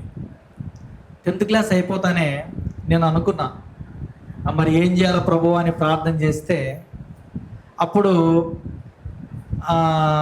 దేవుడు ఇట్లా కళలు ఇట్లా వచ్చేటివి సహజంగా, అవి వస్తూ ఉండేవి కంటిన్యూగా. అన్నీ ఆలోచన చేస్తా అంటే నాకు ఒకటి అనిపించింది, ఇప్పుడు కుటుంబం పోషించబడే పరిస్థితులు లేదే, మరి కుటుంబం పోషించబడే పరిస్థితులు లేకపోతే మరి నేను ఏం చేయాలా, నాకు కంపల్సరీ ఉద్యోగం కావాలా అని చెప్పి విపరీతంగా ఫాస్టింగ్ ఉండేవాళ్ళం. అప్పట్లో 4 రోజులు, 5 రోజులు, 7 రోజులు అట్లా ఫాస్టింగ్ ఉండేవాళ్ళం. వాస్తవంగా అలా ఫాస్టింగ్ ఉండి దేవుని సన్నిధిలో మొరపెడితే నాకు నేను దేవుని దగ్గర ఎలా మొరపెట్టానంటే, నువ్వు ఏం చేస్తావో నాకు తెలియదు. ఎలా నా మొరటి ఉంటుందంటే, నువ్వు ఏం చేస్తావో నాకు తెలియదు, నాకైతే ఉద్యోగం కావాలా అని చెప్పి ప్రార్థన చేసినప్పుడు దేవుని మహాకృపను బట్టి ఒక దైవజయం దగ్గర దాని గురించి ప్రార్థన చేస్తే ఆయన ఏం చెప్పాడంటే నాకు, నాయన నువ్వు నేషనల్ ఫ్లాగ్కు సెల్యూట్ కొట్టినట్టు చూపించినాడు, నువ్వు సెలెక్ట్ అవుతావు అని చెప్పినాడు. సెలెక్ట్ అవుతావు అని చెప్తే అవునా అనుకొని పోయినా. దేవుని మహాకృపను బట్టి దర్దాపుగా 162 మంది మెడికల్లో, రన్నింగ్లో అయితే రన్నింగ్ ఒక్కసారి మేము పరిగెడితే ఎంత అప్పుడైతే ప్రజెంట్ 100 మెంబర్స్ని వదిలిపెడతారు. అప్పుడు అలా లేదు. మేము పోయేటప్పుడు ఎట్లా అంటే కనుక 500 మంది 600 మందిని ఒకటే పరు వదిలిపెడతారు. వాళ్ళలో ఫస్ట్ వచ్చి 40 మందిని తీసుకుంటారు. ఎంతమందిని వదిలిపెడతారు? 500-600 మందిని వదిలిపెట్టి ఫస్ట్ వచ్చి 40 మంది, ఫస్ట్ ఎక్సలెంట్ 10 మందిని, గుడ్ ఒక 20 మందిని, లాస్ట్ షాట్ వచ్చేసి ఒక 10-15 మంది క్లోజ్ చేసి ఒక 50 మంది పక్క తీసుకొని మిగతా వాళ్ళంతా అవుట్. అట్లా చేసేవాళ్ళు. అప్పుడు దేవుని మహాకృపను బట్టి ఇంకా అవన్నీ ఎందుకు లేండి, ఇంకా చాలా టైం అవుతుంది. దేవుని మహాకృపను బట్టి రన్నింగ్ అయిపోయింది, మెడికల్ అయిపోయింది, అన్నీ అయిపోయింది. మిలిటరీకి పోయినా, ఆర్మీకి పోయినా అన్నీ సహజంగా సమాంతరంగా అన్నీ జరుగుతూ ఉంటాయి. జరుగుతా అంటే ఏం జరిగిందంటే అన్ని లక్షణంగా జరుగుతున్నాయి. ఫ్యామిలీ నేను ఏ విధంగా అయితే డెవలప్ అవుతున్నానో, మరి ఇంటికాడ తల్లిదండ్రుల అంటే నా విన్నపం దేవుని దగ్గర, ప్రభువా నేనైతే నీ సేవ చేయలేకపోయినాను, మా ఇంట్లో ఒకరన్నా నీ సేవ నిమిత్తమై ఎత్తబడాలంటే మరి నా సహోదరుని దేవుని సేవ నిమిత్తమై దేవుడు పిలుచుకున్నాడు. నేను ఇట్లా ఆర్మీకి వెళ్ళినా అతను సేవకి వెళ్ళిపోయినాడు. సో ఆయన సేవ నడుపుతాడు. మరి దేవుడు ఎట్లా అంటే ప్రతి ప్రాణం ఆయనకు సమాధానం చెప్పాలి కదా. అంటే ఇప్పుడు ఎవరి లెక్క వాళ్ళది. ఈరోజు నేను నా తమ్ముడు, నా భార్య, నా పిల్లలని నేను అనుకుంటా, కానీ పరలోకానికి పోతే వాళ్ళెవరో నేనెవరో చెప్పనీకి. ఆయన దృష్టికి మనందరం ఎట్లా, స్త్రీ పురుషుడు ఆయన దృష్టికి ఒకరే. ఎవరు ఒకరు? బాప్తీసం పొందినవారు ఒకరే ఆయన దృష్టికి. కాబట్టి అప్పుడు నేను ఆర్మీ అంత అయిపోయి అంత చేసుకునేటప్పుడు ఒక దైవజనుడు ఫోన్ చేసినాడు. అంటే నేను కొద్దిగా స్పిరిచువల్గా నేను ఎట్లంటే ప్రవచనాలను నమ్ముతా. ఇప్పుడు దైవజనులు జరిగే విషయాలు చెప్తే కొన్ని విషయాలు నమ్ముతా. కొంతమంది నమ్మని వాళ్ళతో మనకెందుకులేండి, నమ్మే వాళ్ళని చూద్దాం. నమ్మి నాకు ఆయన ఫోన్ చేసినాడు. అయ్యా మీరు చనిపోయినట్టు దేవుడు నాకు చూపించినాడు, మరి ఒకసారి ప్రార్థన చేసుకోండి మీరని చెప్పాడు. ఏంది బా ఇంత బాగా నేనేం తప్పు చేసినా దేవుడు నన్ను చనిపోయాడు చూపించినాడు, నాదేం తప్పు, నేనేం తప్పు చేసినా అనుకో నాకు ఒక భ్రమ పడింది. దెయ్యం ఉంది చూడండి మా మిస్సెస్ గారు, ఏమో చెప్పాలి ఆ విషయం ఇట్లా అన్నాడని చెప్పి నేను దేవుని దగ్గర చాలా బాధపడినా. నేను ఏం తప్పు చేసినా అని నన్ను తీసుకుంటున్నావు రిటర్ను, అంటే నాతో ఈ భూమి మీద పని అయిపోయిందా ఇంకా లేదా అని చెప్పి చాలా ఆలోచన చేసిన. అప్పుడు ఆలోచన చేస్తూ ప్రార్థన చేస్తున్నాం. ఎందుకు ఈ మాట చెప్పినాడు, ఉత్తదా నిజమా అనేది చాలా పడింది. గిల్టీ ఫీలింగ్ ఎక్కువైపోయింది అని చెప్పి సరే అని చెప్పి ఇది మా తల్లిదండ్రులతో ఎవరితో డిస్కస్ చేయలే. మరి ప్రార్థన చేసుకుంటా దాని గురించి అట్లా చూస్తూ ఉంటే ఒకరోజు జమ్మూ కాశ్మీర్లో కుల్గాం డిస్టిక్ అనే ఒక ఏరియాలో అక్కడ నేను పనిచేసేవాని. అక్కడ పనిచేస్తుంటే కనుక ఒక ఇంటిమేషన్ వచ్చింది.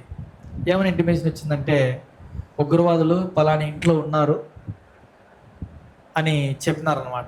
దాంట్లో వాళ్ళను మేము క్యాప్చర్ చేయడానికి వెళ్ళేటప్పుడు అక్కడ ఏం జరిగిందంటే మేము వెళ్ళాము, ఆ గృహాన్ని మేము ఆక్యుపై చేసినాం, దాంట్లో ఉండే వాళ్ళందరినీ బయటికి తీసినాం. కొంతమంది లేడీస్ ఉన్నారు, వాళ్ళందరినీ బయటికి తీసినాం. లోపల ఉగ్రవాదులు ఉన్నారని కన్ఫామ్ అయిపోయిన తర్వాత వాళ్ళతో కన్ఫామ్ అయిందని చెప్పి మా సుపీరియర్స్, మా సీనియర్స్కి మేము ఇంటిమేషన్ ఇచ్చినాం. అయ్యా దీంట్లో ఉగ్రవాదులు ఉన్నారు కన్ఫాము, మరి ఎట్లా వాళ్ళను మేము ఫైర్ చేయాలన్నా ఏం చేయాలంటే, వద్దు మనము ఫైర్ చేయకూడదు, ఒకవేళ ఫైర్ చేస్తే అక్కడ సామాన్య ప్రజలు ఏమైనా చనిపోయేదానికి అవకాశం ఉంటుంది, ఇంకా ఏదైనా జరగచ్చు, ఉగ్రవాది ఉండాడా లేడా మనకు తెలియదు కదా అని రకరకాలుగా చెప్పారు. చెప్తే వాళ్ళ మాట మనం వినాలిగా. వాళ్ళ మాట మనం వినాలన్నప్పుడు దాని గురించి చాలా నేను ఆలోచన చేసిన. అట్లా ఉంటే ఇప్పుడు వాళ్ళ టెక్నిక్స్ దండిగాండాయి. ఎందుకంటే ఆ టెక్నిక్స్ మనం అక్కడ చెప్పుకోకూడదు. సో అవన్నీ మేము ఇంటర్నల్గా నేర్చుకునే కొన్ని టెక్నిక్స్ ఉంటాయి. దాని గురించి మేము అట్లా చేసేటప్పుడు అతను ఏం చేశాడంటే విండో ఇట్లా తీశాడు, వేశాడు, అట్లా 3 టైమ్స్ చేశాడు. మరి 4th టైంలో ఏం చేశాడంటే టక్ అని 2 హ్యాండ్ గ్రానైట్ కాదు, మా బండ కాదు, హ్యాండ్ గ్రానైట్ అంటే చేతిలో ఒక ఇజ్రాయేల్ హ్యాండ్ గ్రానైట్. ఆ 2 గ్రానైట్లు తీసుకొని ఒకటి లెఫ్ట్ సైడ్ ఒకటి రైట్ సైడ్ త్రో చేశాడు. ఆ త్రో చేసిన గ్రానైట్ ఏం జరిగిందంటే, ఒక గ్రానైట్ వచ్చేసి మా మీద పడింది, ఒక గ్రానైట్ వచ్చేసి వేరే వాళ్ళ మీద పడింది. పక్కన పడిన గ్రానైట్ ఆన్ ద స్పాట్లో పగిలింది. ఆన్ ద స్పాట్లో మనిషి క్యాజువాలిటీ అయ్యారు, అతను ఎత్తుకొని కూడా పోయినారు. మా మిందం అనేది అది పగల్లే, అది ఏడబడిందో మాకు అర్థం కాలే. మా మిందనే ఏంది ఆ మధ్యాహ్నం మబ్బు కనపడలే. కనపడకోకుంటే మేమేం చేసినామంటే, పడడం అయితే పడింది, చూసినాం పడేది కూడా. ముందరున్నప్పుడు లైట్ ఉంది, వెనక్కి వచ్చినప్పుడు లైట్ లేదు అని చెప్పి నా నుంచి మేమేం చేసినాం, ఏదో ఒక విధంగా పక్కకని వెళ్ళిపోయినాం. వెళ్ళిపోయి కొద్దిగా కవర్ ఫైరింగ్ ఇప్పించుకొని అవతలకి వెళ్ళిపోయాం. వెళ్ళిపోయిన తర్వాత ఏం జరిగిందంటే, అక్కడ నుంచి వెళ్ళిపోయినాం. అక్కడ ఉండే ఉగ్రవాదులు క్యాప్చర్ అయిపోయినారు. వాళ్ళని తీసుకొని మా క్యాంప్కి వచ్చేసిన తర్వాత ఏం జరిగిందంటే, అదే హ్యాండ్ గ్రెనేడ్ మా మీద పడిన హ్యాండ్ గ్రెనేడే మేము ఆ నుంచి ఆ స్థలాన్ని వదిలిపెట్టి వెళ్ళిన 1 గంట కల్లా అదే హ్యాండ్ గ్రెనేడ్ పగిలి 8 మంది చనిపోయారు. హల్లెలూయా. 8 మంది చనిపోయి మాకు వార్త వచ్చింది. ఎంతమంది? 8 మంది. ఎట్లా చనిపోయారంటే కనుక, అక్కడ ఒక గ్రైండ్ ఉండేదంట, అక్కడ పిల్లలు వెతకనీకి వచ్చారు, అది ఏమన్నా దొరుకుతుందని. అది పగిలినప్పుడు వాళ్ళు చనిపోయారంటే అది మాకు సంబంధం ఉండదు. అప్పుడు మేము ఒకసారి దాన్ని వదిలిపెట్టి వచ్చిన తర్వాత మాకు సంబంధం ఉండదు అనమాట. అలా జరిగింది. అప్పుడు నేనేమనుకున్నానంటే, ఇప్పుడు దేవుడు ఇక్కడ నా ప్రాణాన్ని రక్షించాడుగా, నా ప్రాణం పోవాల్సింది రక్షించాడు, మరి ఏం చేయాలా, మరి దేవునికి చిత్తం ఏంది ప్రభు అని మనం ఆలోచించినట్లయితే, అప్పుడు దేవుడు మాట్లాడిన మాట ఏంటంటే కనుక, నా పరిచర్య చేయాలి. దానికి సిగ్నల్ ఒకటే. సిగ్నల్ ఒకసారి వచ్చిన తర్వాత మళ్ళీ మనం బటన్ నొక్కకూడదు, ఇంకా రాలేదని. సిగ్నల్ దేవుడు ప్రతి ఒక్కరికి ఇస్తాడు, కానీ మనం దాన్ని కనుగొనడంలోనే మన వయసు అయిపోతుంది. అవునా కదా? కాబట్టి ఆ సిగ్నల్ అనేది ఇప్పుడు ఏదన్నా కానీ, ఇప్పుడు ఒక్కటే గుర్తుపెట్టుకోండి, ఇప్పుడు నువ్వు రేపు సాయంత్రం వెంకటాద్రి ఎక్స్ప్రెస్కు 10:30కు నువ్వు ఎక్కాలంటే 10:30కే నువ్వు ఎక్కాలా. 11:30కు పోయి ట్రైన్ రాలేదంటే నీకు ట్రైన్ ఉండదాడా, అది సుమారు గుంతగలు దాటిపోయింటుంది. అవునా కదా? ఏదైనా కానీ పలానా టయానికి మనం పలానా సాటికి పోవాలంటే ఏ టైంలో అది మనం రీచ్ కావాలా. దానికి రీచ్ కావాలంటే ఏంది, మళ్ళీ అక్కడ కూడా అదే దేవుణ్ణి మనం ఏం చేయాలంట, వివేకముతో దేవుని వెతకాల. అందుకే వాక్యం సెలవిస్తుంది, సామెతలు 8:17 వచనంలో, వివేకముతో నన్ను వెతుకువారు కలరేమో అని దేవుడు ఏం చేస్తాడంట, ఎదురు చూస్తూ ఉన్నాడంట. వివేకంతో ఎవరు కనుగొంటారు? కనుగొనలేదు. ఎట్లంటే, మనం చిన్న చిన్న విషయాలకు మన అజ్ఞానత్వంతో మనం ఏం చేస్తామంటే దేవునికి దూరం అయిపోతూ ఉంటాం. చిన్న విషయాలు. అత్తగారు అది కొద్దిగా ఏమంటుందని, పప్పు ఆఫ్ చేయమ్మా అంటే అట్టక్కనే ఆఫ్ చేయకోకుండా ఆ ఇంట్లోకి పోయింటుంది, ఆ పప్పు ఎండిపోయింటుంది. మళ్ళీ కొట్లాట ఇద్దరికి, అత్త కోడలకు. నేను చెప్పినా కదా నీకు, ఆ మాత్రం గుర్తుండదా? నీ కూతురు చెప్తే నీకు గుర్తుంటుంది, మేము చెప్తే గుర్తుండదులే. అంటే చిన్న విషయాలకే. అంటే మనం ఏదన్నా కానీ జ్ఞానముతో మనం నడుచుకోవాలి. ఏది ఏమైనా మనం జ్ఞానముతోనే నడుచుకోవాలి. అది వాక్యానుసారమైన జ్ఞానముతోనే మనం నడుచుకోవాలి. ఏది పడితే అది మనం విని ఎలా పడితే అలా ఆలోచించకూడదు. అది ఎవరన్నా ఒక వ్యక్తి వాక్యాన్ని బోధిస్తూ ఉన్నాడంటే అది వాక్యంలోది చెప్తున్నాడా లేదా బయటికి చెప్తానని ఆలోచించే శక్తి దేవుని దగ్గర మనం పొందుకోవాలా. అది నువ్వు పొందుకున్నప్పుడే నిజమైన దేవుడిని నువ్వు ఎలా ఆరాధించాలా, ఎలా ఆయనకి ఇష్టకరంగా బ్రతకాలా, ఎలా జీవిస్తే నీ ప్రార్థన దేవుడు వింటాడు అనే గుణాన్ని నువ్వు కనుగొంటావు. నువ్వు కనుగొనాలంటే మొదటగా వాక్యం నీకు తెలిసి ఉండాలి. వాక్యం నీకు తెలియాలంటే నువ్వేం చేయాలా? దివారాత్రులు యెహోవా వాక్యాన్ని ధ్యానించేవారు ధన్యులను వాక్యం సెలవిస్తుంది. మరి అక్కడ యెహోషువతో దేవుడు ఒక మాట అంటాడు. ఏమని మాట అంటే ఫస్ట్ అధ్యాయంలోనే ఉంటుంది, 16-24 వచనంలో ఏమంటా అంటే, ఒకసారి చదివి వినిపించన్నా పరిశుద్ధ గ్రంథ బైబిల్ నుంచి.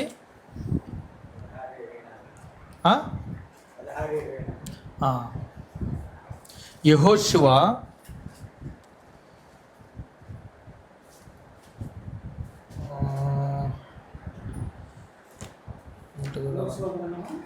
యెహోషువ గ్రంథమే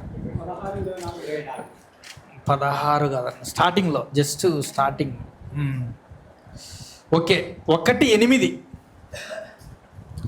యెహోషువ గ్రంథము 1వ అధ్యాయము 8వ వచనం మనం చదివినట్లయితే, ఈ ధర్మశాస్త్ర గ్రంథమును నీవు బోధింపక తప్పిపోకూడదు, దానిలో వ్రాయబడిన వాటన్నిటి ప్రకారము చేయుటకు నువ్వు జాగ్రత్త పడినట్లు దివారాత్రము దాన్ని ధ్యానించిన ఎడల నీ మార్గమును వర్ధిల్ల చేసుకొని చక్కగా ప్రవర్తించదవు. హల్లెలూయా. ఏం చేయాలంట మనం? ఏం చేయాలంట? ఈ ధర్మశాస్త్ర గ్రంథమును నువ్వు బోధింప తప్పిపోకూడదు, దానిలో వ్రాయబడిన వాటన్నిటి ప్రకారము చేయుటకు నువ్వు జాగ్రత్త పడినట్లు దివారాత్రం మనం దాన్ని ధ్యానించాలంట. కాబట్టి ఏది ఏమైనా ఎటువైపు చూసినా కూడా మనం ఏం చేయాలా? ప్రతిదినము వాక్యాన్ని ధ్యానించాలా, ప్రతిదినము దేవుని సన్నిధిలో దేవుని మొరపెట్టాలా. కాబట్టి ప్రార్థించాలా, ధ్యానించాలా, వాటిని మన జీవితంలో అప్లై చేసుకోవాలా. దేవుడు ఏం మాట్లాడుతాడు, దానికి నేను భిన్నంగా ఉన్నానా లేదా దానికి నేను అనుకూలంగా ఉన్నానా అనేది పరీక్షించుకునే జ్ఞానము నువ్వు దేవుని దగ్గర నుంచి పొందుకోవాలా. వాళ్ళు అనుకోమాకండి, వాళ్ళు సేవకురాలు సేవ చేస్తారులే, సేవకుడు సేవ చేస్తారులే, మాకేముంది, వాళ్ళే చూసుకుంటారులే, వాళ్ళే చెప్తా అంటే మేము జీవితాంతం వింటానే ఉంటాంలే, మరి మేము నడుస్తానంటాం అనుకోవద్దు ఎప్పటికే. కానీ భూమి మీద ప్రతి ఒక్కరికి సేవాభారం ఇచ్చినాడు దేవుడు. ప్రతి ఒక్కరూ సువార్త చేయాలా. నీ లెవెల్లో నువ్వు సువార్త చేయాలా. నువ్వు బోకులు ఎత్తుకొని పోతుంటే దాంట్లో పోయి నువ్వు సువార్త చేయాలా. నీకు నీ సువార్త వినేవాళ్ళు దొరుకుతారు, నువ్వు చేయాలా. అమ్మగారు డిపార్ట్మెంట్లో ఉంటే ఆమె డిపార్ట్మెంట్కి సంబంధించిన వారికి సేవ చేయాలా. అయ్యగారు సేవలో ఉంటే ఆయనకు సంబంధించి ఆయన సేవ అంటే ఎవరికి ఏ కోణంలో అవకాశం దొరికినా కూడా వాక్యాన్ని చెప్పే శక్తి మనం అందరం పొందుకోవాలి. అది ఖచ్చితంగా మనం చేయాలా. ఆ విధంగా చేస్తేనే దేవుడు అప్పుడు నువ్వు నీ ఆశను బట్టి, నీ ప్రవర్తనను బట్టి, నీ ఉద్దేశాన్ని బట్టి దేవుడు క్రమక్రమంగా నిన్ను ముందుకు తీసుకెళ్తాడు. అయ్యా నేను పాట పాడతానయ్యా అంటే పాట పాడేదానికి ఫస్ట్ దినం నువ్వేం చేస్తావు? భయపడతావు. తర్వాత నువ్వేం చేస్తావు? పాఠంగా చక్కగా పాడతావు. పాడతా పాడతా పాడతా పాడితే ఏం చేస్తాడు దేవుడు? ఒక సింగర్గా నువ్వు మారేదానికి అవకాశం ఉంది. ఎందుకంటే దేవుడు ప్రతి ఒక్కరికి ధారాళముగా ఇస్తానని వాగ్దానం చేసిన దేవుడు. ఖచ్చితంగా 101% దేవుడు నీకు సాయం చేస్తాడు. హల్లెలూయా. దేవునికి మహిమ కలుగును గాక. హల్లెలూయా. చూద్దాం. అట్లా మన కింద మనం ఒకసారి చూసినట్లయితే మనం దేవుని ఎలా ప్రార్థించాలా అన్న విషయాన్ని మనం ఒకసారి ఆలోచించినట్లయితే యోహాను సువార్త 14వ అధ్యాయము 13, 14 వచనాలు చదివినట్లయితే,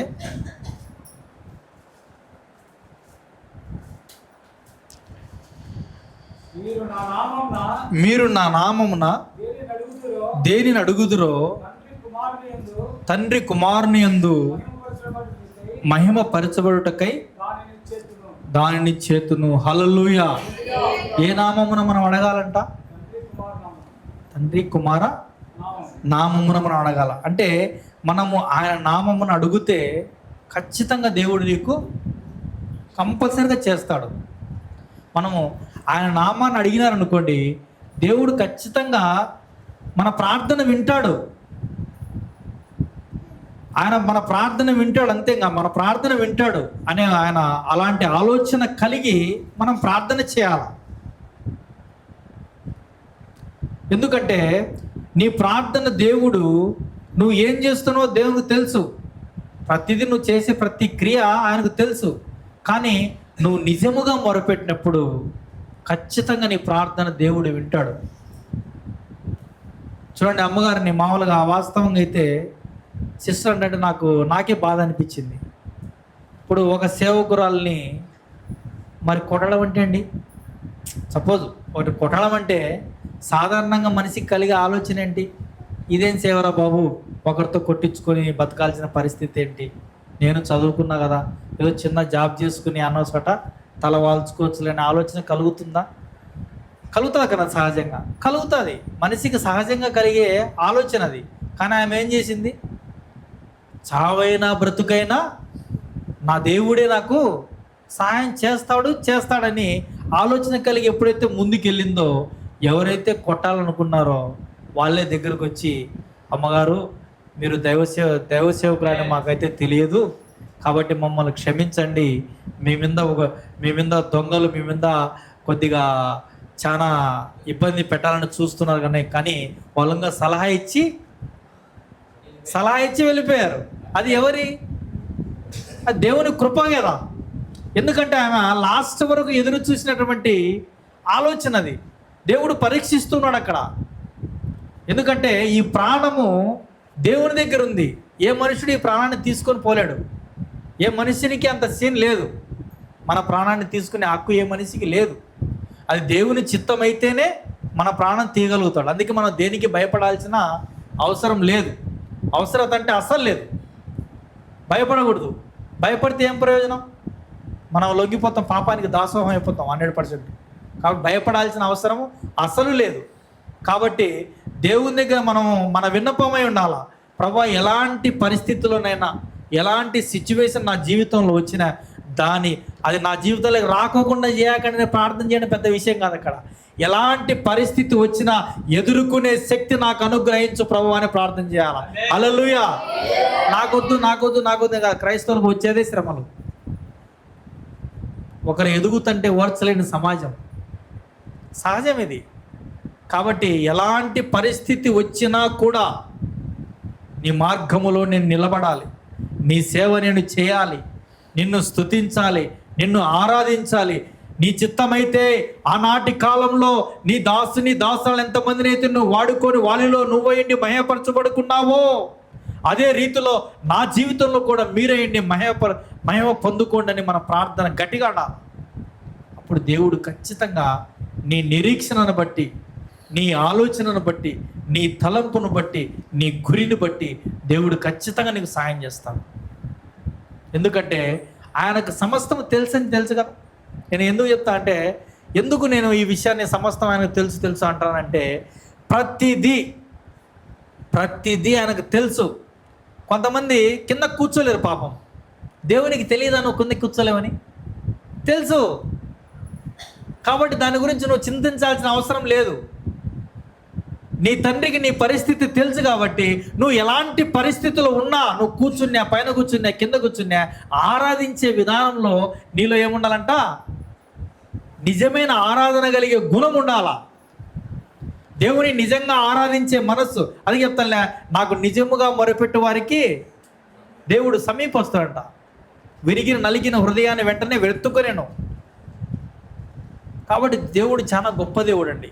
కాబట్టి దేవుడు చాలా గొప్ప దేవుడు కనుక మనం ఏం చేయాలంటే ప్రార్థన చేయాలా, యాచన చేయాలా, కృతజ్ఞతాస్తుతులు చెల్లించాలా. ప్రతి సమయాన్ని వ్యర్థపరచుకోక మనం ప్రార్థన చూద్దాం. కొన్ని ప్రార్థన అంశాలను మనం ధ్యానం చేద్దాం ఈరోజు. ఎందుకంటే ఆన్లైన్ ప్రార్థన కనుక మన ప్రార్థనలో గుర్తుంచుకోవాల్సినటువంటి అంశాలు కొన్ని నేర్చుకుందాం మనం. ఈరోజు మనము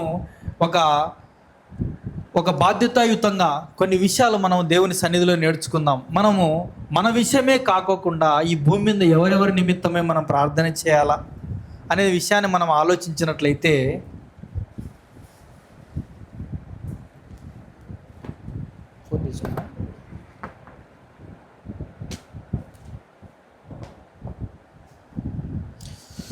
హల్లెలూయా, హల్లెలూయా. నిద్ర వస్తున్న తల్లి, స్తోత్రం, హల్లెలూయా. మన ప్రార్థనలో గుర్తుంచుకోవాల్సినటువంటి కొన్ని అంశాలు. 1 తిమోతి 2వ అధ్యాయము 1-2 వచనాలు. ఒకటి మ్యూజిక్ పెట్టిన చిన్న పాట పడతా, సమస్యలు పోతారు. హల్లెలూయా.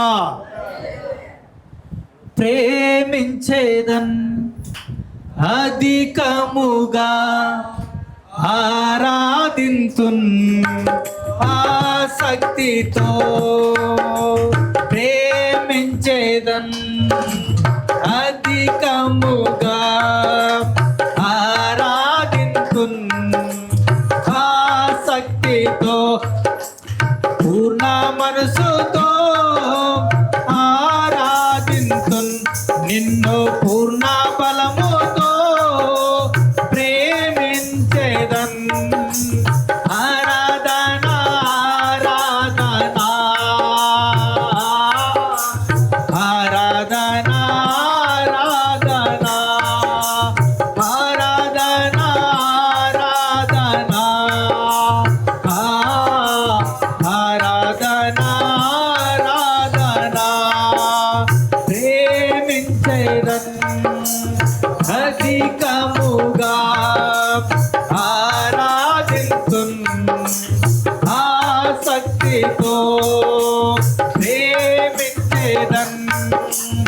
అధికముగా ఆరాధింతున్ ఆసక్తితో.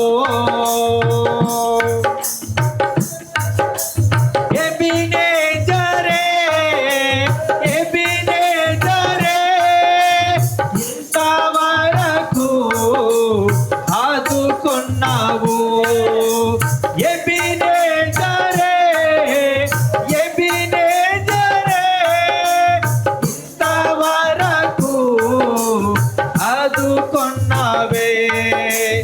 ఇంతవరకు ఆదుకున్నావే. ఇంతవరకు ఆదుకున్నావే.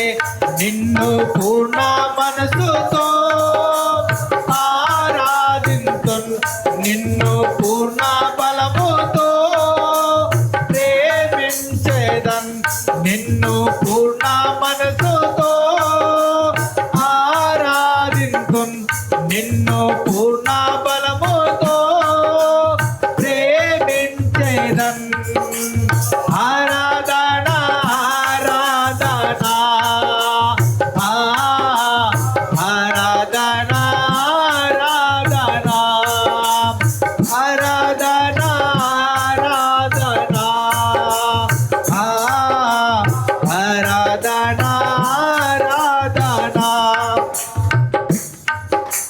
ప్రేమించేదన్ అధికముగా ఆరాధింతున్ ఆసక్తితో. ప్రేమించేదన్ అధికముగా ఆరాధింతున్ ఆసక్తితో.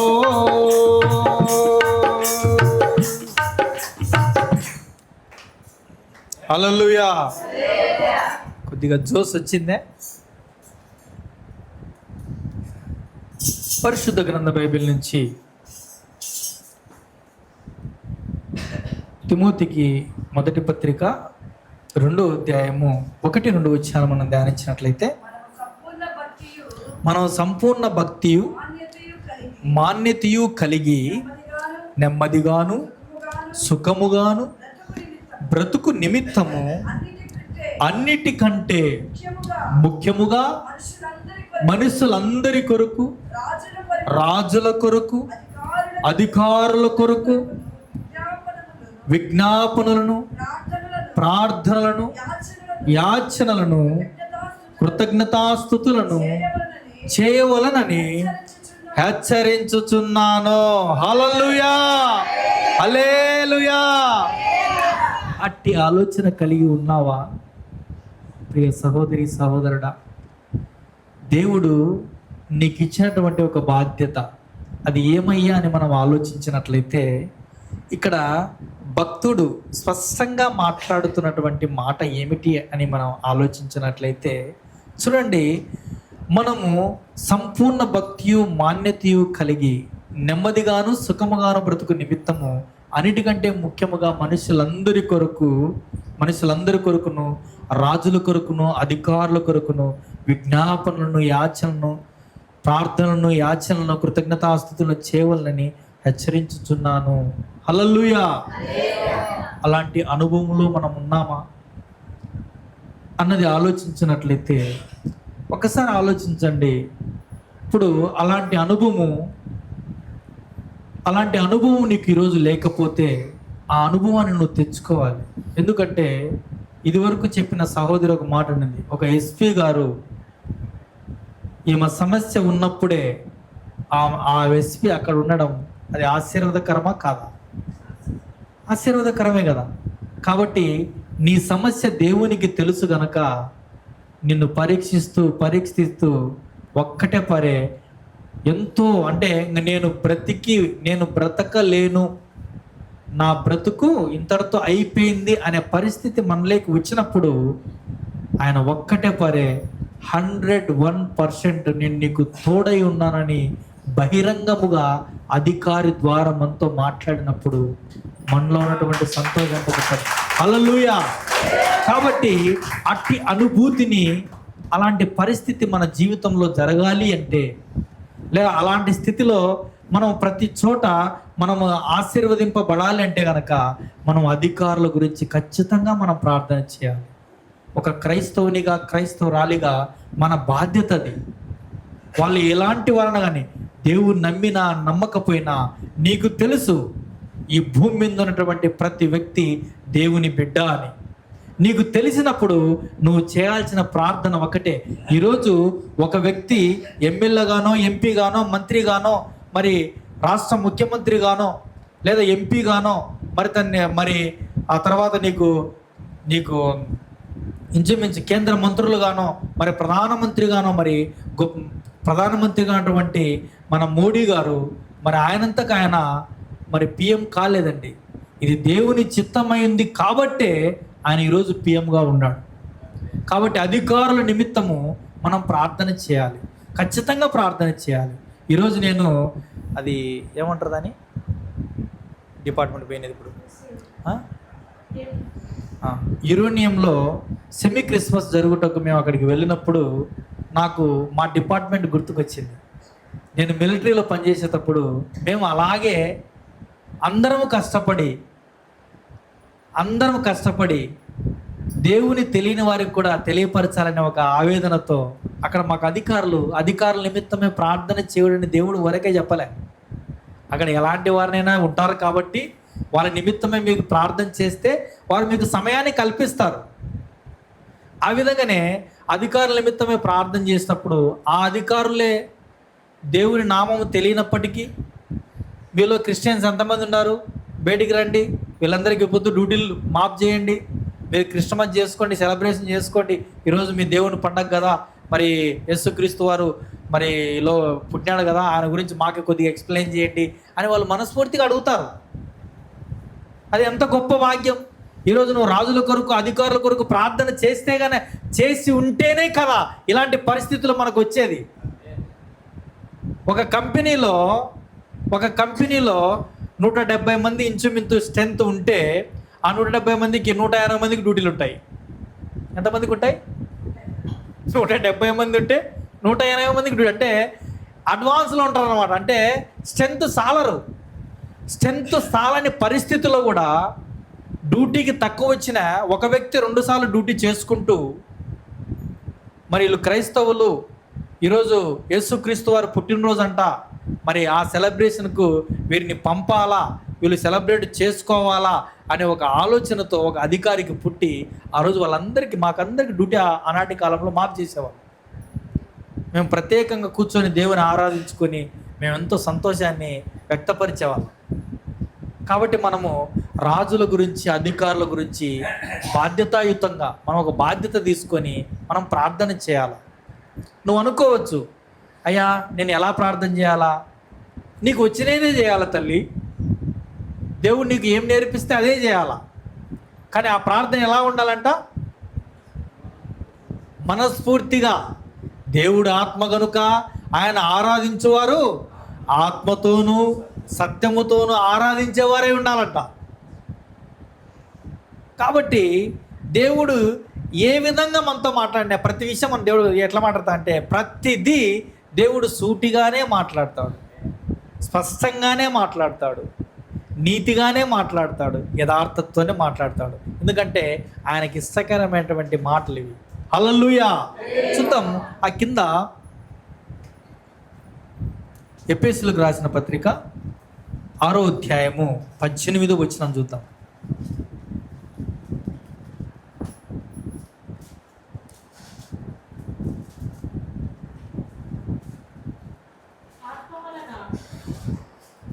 ఆత్మ వలన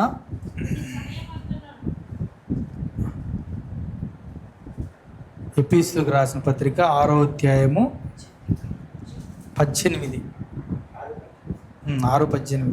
ఆత్మ వలన ప్రతి సమయమందును ప్రతి విధమైన ప్రార్థనను విజ్ఞాపనను చేయుచు ఆ విషయమై సమస్త పరిశుద్ధుల నిమిత్తమును పూర్ణమైన పట్టుదలతో విజ్ఞాపన చేయుచు మెలకుగా ఉండుడి. హల్లెలూయా. వాక్యము సెలవిస్తుందండి. వాక్యం అనగా దేవుడు. వాక్యం అనగా దేవుడు అంటే దేవుడు నీతో మాట్లాడుతున్నటువంటి విషయం ఏమిటంటే, ఆత్మ వలన ప్రతి సమయమందును ప్రతి విధమైన ప్రార్థనను విజ్ఞాపనను చేయుచు ఆ విషయమే సమస్త పరిశుద్ధుల నిమిత్తమును పూర్ణమైన పట్టుదలతో విజ్ఞాపన చేయుచు మెలకుగా ఉండుడి. అట్టి అనుభవములో మనం ఉన్నామా అన్నది ఇక్కడ నా పాయింట్. ఒకవేళ ఆ అనుభవంలో మనం లేకపోతే ఈరోజు నుంచి ఆ అనుభవాన్ని మన జీవితంలో కూడా ఒక పాయింట్గా దాన్ని రాసుకొని మనం ప్రార్థన చేయాలి, విజ్ఞాపన చేయాలంట. ఎవరి నిమిత్తమే విజ్ఞాపన చేయాలంటే, ఆత్మ వలన ప్రతి సమయమందునో ప్రతి విధమైన ప్రార్థన విజ్ఞాపన చేయొచ్చు ఆ విషయమే సమస్త పరిశుద్ధుల నిమిత్తమే మనం ప్రార్థన చేయాలంట. సమస్త పరిశుద్ధుల నిమిత్తమే మొదటిగా మనం ఏం చేయాలా? అధికారుల కొరకు చేయాలా, పరిశుద్ధుల కొరకు చేయాలా అంటే చూద్దాం. ఒక మాట చూద్దాం. పరిశుద్ధ గ్రంథ బైబిల్ నుంచి మత్తయి సువార్త 5వ అధ్యాయము 44వ వచనాన్ని మనం ధ్యానించినట్లయితే, నేను మీతో చెప్పినదేమనగా, మీరు పరలోకమందున్న మీ తండ్రికి కుమారులై ఉన్నట్లు మీ శత్రువులను ప్రేమించుడి, మిమ్ముని హింసించు వారి కొరకు ప్రార్థన చేయుడి. హల్లెలూయా. మూడవదిగా మనం ఏం చేయాలండి? ఎవరి కోసం ప్రార్థన చేయాలంట? మీ శత్రువులను ప్రేమించుడి. హల్లెలూయా. నేను మీతో చెప్పినదేమనగా, మీరు పరలోకమందున్న మీ తండ్రికి కుమారులై ఉండునట్లు మీ శత్రువులను ప్రేమించుడి, మిమ్మును హింసించు వారి కొరకు ప్రార్థన చేయుడి. హల్లెలూయా. మనం ఈరోజు ఆ ప్రార్థన చేస్తూ ఉన్నామా? ఆలోచన చేయండి. ఒక వ్యక్తి నాకు ఫోన్ చేస్తే నేను ఫోన్ ఎత్తలేదని నా నెంబర్ లేకుండా తీసేసుకున్నాడు. మనం ఎలాంటి పరిస్థితిలో ఉన్నామండి? ఆలోచన చేయండి. అంటే సాధారణంగా నేను ఎలాంటి పరిస్థితిలో ఉన్నానో, నేను మాట్లాడే పరిస్థితిలో ఉన్నానా లేనా, నీకు కాస్తైనా ఒక ఓపిక కానీ కాస్తైనా కొద్దిగా ఒక ఆలోచన కానీ లేకోకుండా చిన్న చిన్న వాటికి మనం ఆ విధంగా తయారైతే ఎలాగండి? దేవుడు నీ శత్రువులను ప్రేమించుడి, మిమ్మల్ని హింసించే వారి కొరకు ప్రార్థన చేయుడి అంటున్నాడు. మనల్ని హింసించే వారి గురించి ప్రార్థన చేస్తున్నామా? ఆలోచన చేయండి. అంటే దేవుని స్వభావం కలిగిన వారమే మనం ఉండాలి అని వాక్యం సెలవిస్తుంది. దేవుని స్వభావం ఎలాంటిది? ఆయన ప్రేమామయుడు, దయామయుడు, కృపామయుడు, చాలా గొప్ప దేవుడు అండి మన దేవుడు. ఒక్కసారి మీరు ఆలోచన చేయండి. యేసుక్రీస్తు వారిని ఇశ్రాయేలు సందుల్లో విడవబడుతూ పిడిగుద్దులు గుద్దుతూ ఆయనను చిత్రహింసలు పెడుతూ ఆ పెట్టి భూమికి ఆకాశానికి మధ్యన ఆయనను వేలాడదీసినప్పుడు, మరి అలాంటి స్థితిలో దేవుడు ఉన్నప్పుడు, మరి అలాంటి స్థితిలో దేవుడు ఉండి ఆయన ఏమని మాట్లాడుతున్నాడు ఒకసారి మీరు ఆలోచించారా? ఆయన అక్కడ మాట్లాడుతూ ఉన్నాడు. నా దిక్కు చూడాలమ్మా. ఏమని మాట్లాడుతున్నాడంటే, తండ్రి వీరేమి చేయుచున్నారో వీరెరుగరు గనుక వీరిని క్షమించుడి. అలాంటి గుణం ఉందే మనలో. ఏం మాట అండి ఆ మాట! తండ్రి వీరేమి చేయుచున్నారు వీరెరుగరు గనుక వీరిని క్షమించుడి. యేసుక్రీస్తు వారి నిజమైన దేవుడని ఈ భూలోకానికి అందరికీ తెలుసు. తెలియదా? ఆయన పవిత్రుడని తెలుసు. ఆయన ఏ పాపము చేయలేదని తెలుసు. ఆయన చనిపోయి 3వ దినము తిరిగి లేచాడని తెలుసు. అన్నీ తెలుసు. అయినప్పటికీ దేవుణ్ణి విశ్వసించలేకపోతున్నారు, ఆయన దగ్గరికి రాలేకపోతున్నారు అని అంటే దానికి కారణం ఏంటంటే కనుక దేవుడు ఆకర్షించితే తప్ప ఏ మనిషిని మనము దేవుని చెంతకు అతను రాలేడు. ఎందుకంటే వాళ్ళలో విపరీతమైనటువంటి పాపాలు ఉన్నాయి. అందుకే దేవుడు ఏమంటా అంటే, వాక్యం ఏమని సెలవిస్తా అంటే, నేను బుద్ధిమంతులకు బోధించడం నేను బుద్ధిహీనులను ఏర్పరచుకుంటుని. అంటే జ్ఞానము లేని వారిని దేవుని ఏర్పరచుకున్నాడంట. నా చదువు ఏంటి? After all 10th class. నేను చదివిన 10th క్లాస్. మళ్ళీ చదివినాలే ఉద్యోగం వచ్చిన తర్వాత, ఆ విషయం పక్కన. కానీ నా బేసిక్ స్టాండర్డ్ ఏంటంటే కనుక 10th క్లాస్. దాని తర్వాత నేను డిగ్రీ చేసిన, పీజీ కూడా చదివినకి ప్రయాసపడినా, బీటీహెచ్ చేసిన, ఎంటీహెచ్ చేసిన, అవి పక్కన పెట్టాలా. కానీ మన స్టాండర్డ్ చదువు ఏంటంటే కనుక మనం 10th క్లాసే. కాబట్టి దేవుడు ఏది ఏమైనా కూడా నువ్వు దేవుని పోలి నడుచుకునే గుణము నీలోకి రావాలి. ఒకరోజు ఒక గుణమే తెచ్చుకో, కానీ దేవుని గుణం అనేది నీలో ఉండాలి. నా తండ్రి నన్ను ప్రేమించమన్నాడు, నేను ప్రేమిస్తా ఈ రోజు నుంచి. ఎవరు ఏమని అనుకోని, మా అత్త నన్ను 100 సార్లు తిట్టిలే, నేను ప్రేమిస్తా. నన్ను గొనగనిలే, నేను ప్రేమిస్తా. నన్ను సలగనిలే, ప్రేమిస్తా. ఏదో ఒక రోజు నన్ను గుర్తిస్తాదిగా. ప్రేమించాలని అనుకున్నప్పుడే సమస్యలు ఎక్కువైతాయంట. ప్రేమించాలని మనం అనుకున్నప్పుడే సమస్యలు ఎక్కువైతాయి. కానీ నువ్వు ప్రేమిస్తూ వెళ్తే కనుక ఒకరోజు ఆ సమస్యలు అసలు ఉండవు. కాబట్టి మనము ప్రతిదీ ఏంటంటే సమయోచితంగా, జ్ఞానంగా మనం బ్రతకాలి. చూద్దాం, ఇంకొక వచనాన్ని అక్కడ చూసినట్లయితే,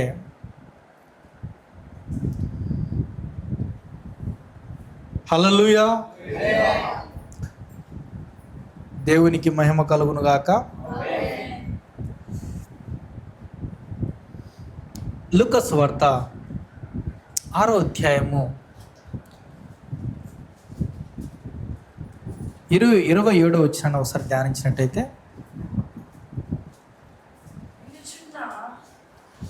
వినుచున్నా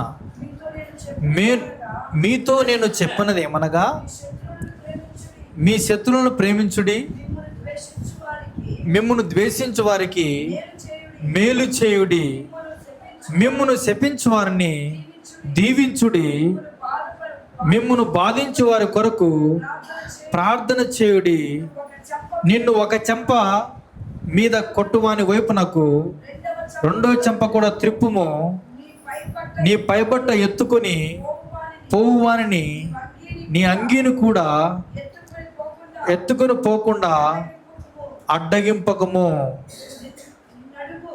చాలేమ్మా, హల్లెలూయా.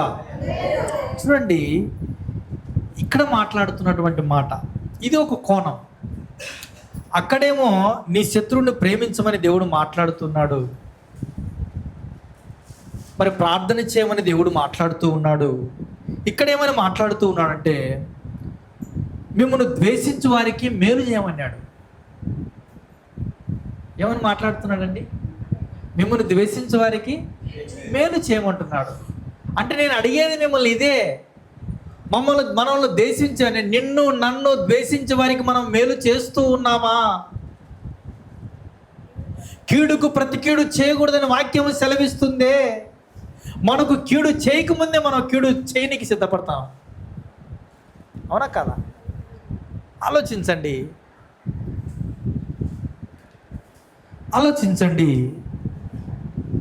దేవుడు మనతో మాట్లాడే మాట ఏమని మాట్లాడుతున్నా అంటే, కీడు చేయవారికి నువ్వు మేలు చేయము అన్నాడు. కానీ మన స్వభావాలు ఎలా ఉన్నాయంటే,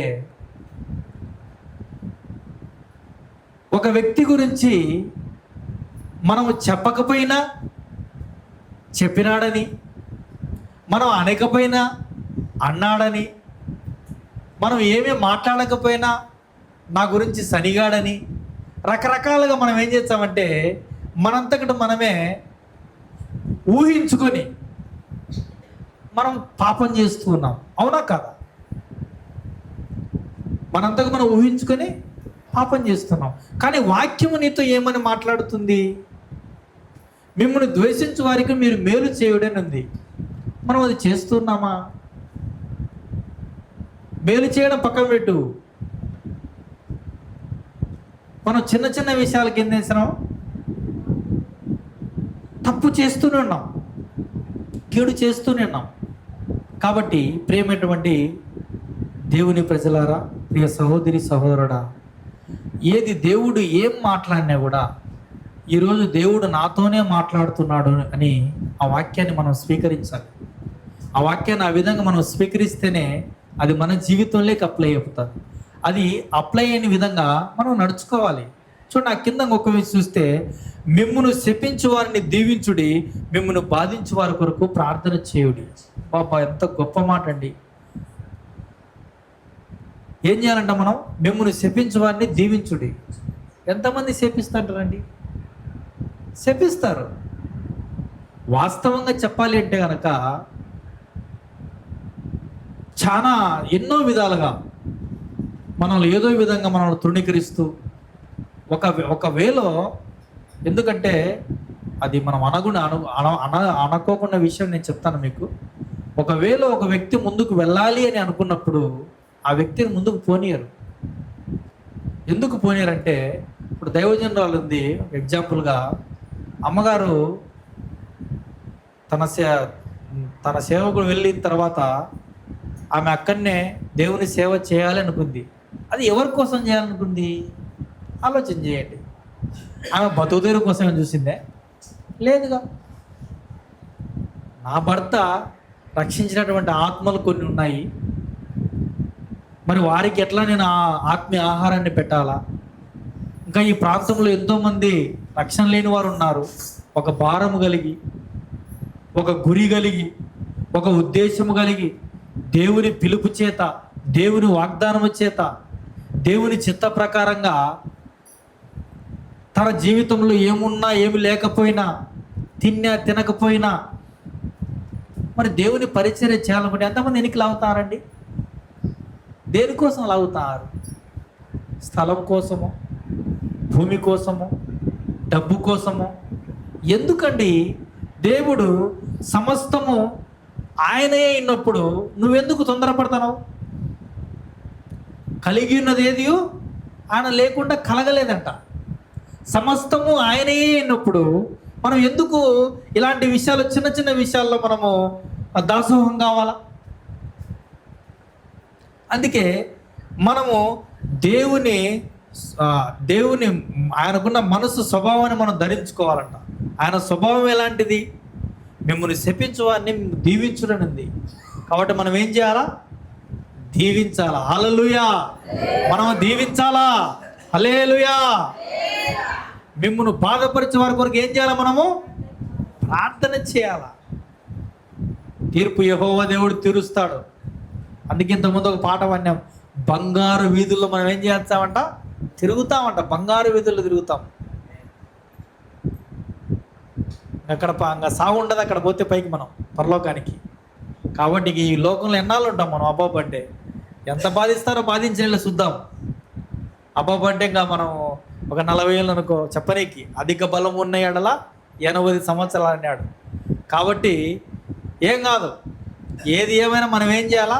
వాక్యాన్ని మనం ఫాలో చేయాలి. వాక్యానికి మనం లోబడాలి. వాక్యానికి లోబడితేనే దాంట్లో ఉన్నటువంటి ప్రతిఫలాన్ని నువ్వు ఖచ్చితంగా చూస్తావు. హల్లెలూయా.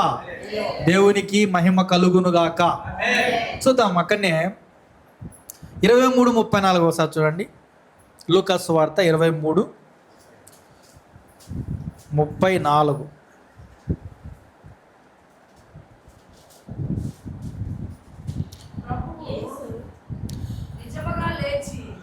34 అమ్మా.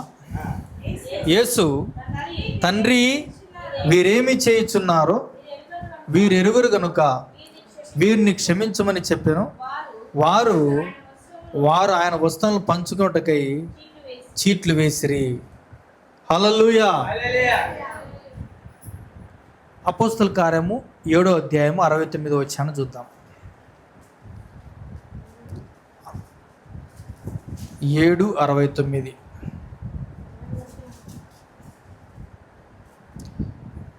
హల్లెలూయా.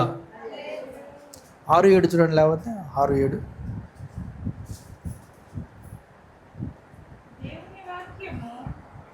అయితే దేవుడు అతని సంతానము అన్ని దేశమందు పరవాసులగుదరనియు ఆ దేశస్థులున్న 900 సంవత్సరాల మటుకు వారిని దాస్యమునకు లోపరుచుకుని బాధ పెట్టుదరనివి చెప్పాను.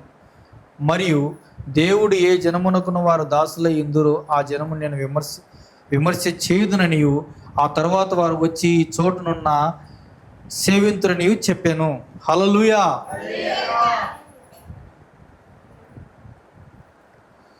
యాకోబు రాసిన పత్రిక 5వ అధ్యాయము 14 వచ్చాను ఒకసారి చూద్దాం.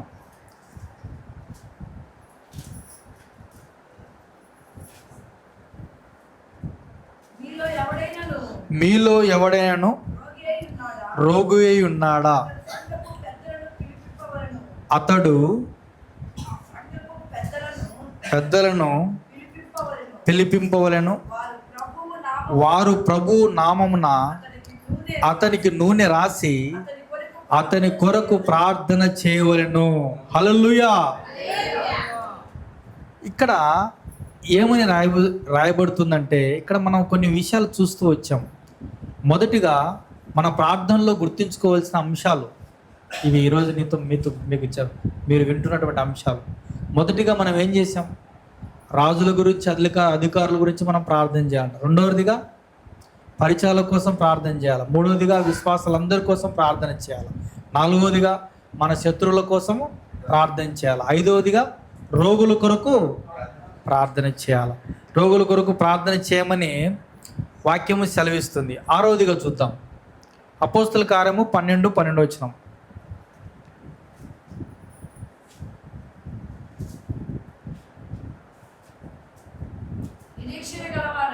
నిరీక్షణ గలవారై సంతోషించుచు శ్రమయందు ఓర్పు గలవారై ప్రార్థనయందు పట్టుదల గలవారై కలిగి ఉండుడి. హల్లెలూయా. దేవునికి మహిమ కలుగును గాక. కాబట్టి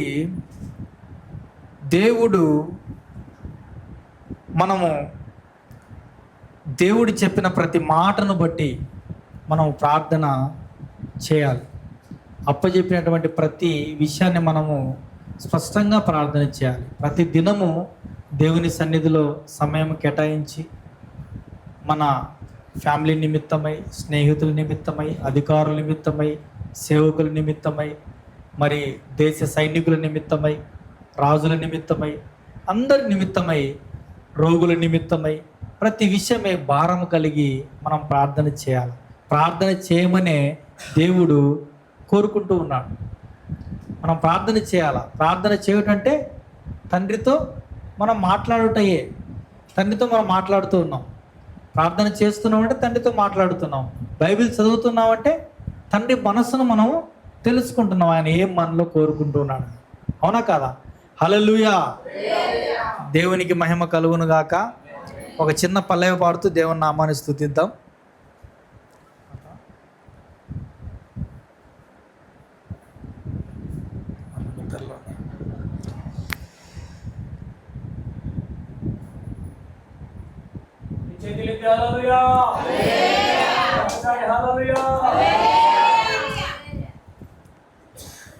నీవు నా తోడు ఉన్నావయ్యా, నాకు భయమేలా నా యేసయ్యా. నీవు నా తోడు ఉన్నావయ్యా, నాకు భయమేలా నా యేసయ్యా. నాకు భయమేలా, నాకు చింతేలా, నాకు భీతేలా, నాకు. హల్లెలూయా, హల్లెలూయా. నీవు నా తోడు ఉన్నావయ్యా, నాకు భయమేలా నా యేసయ్యా. నీవు నాలోనే ఉన్నావయ్యా.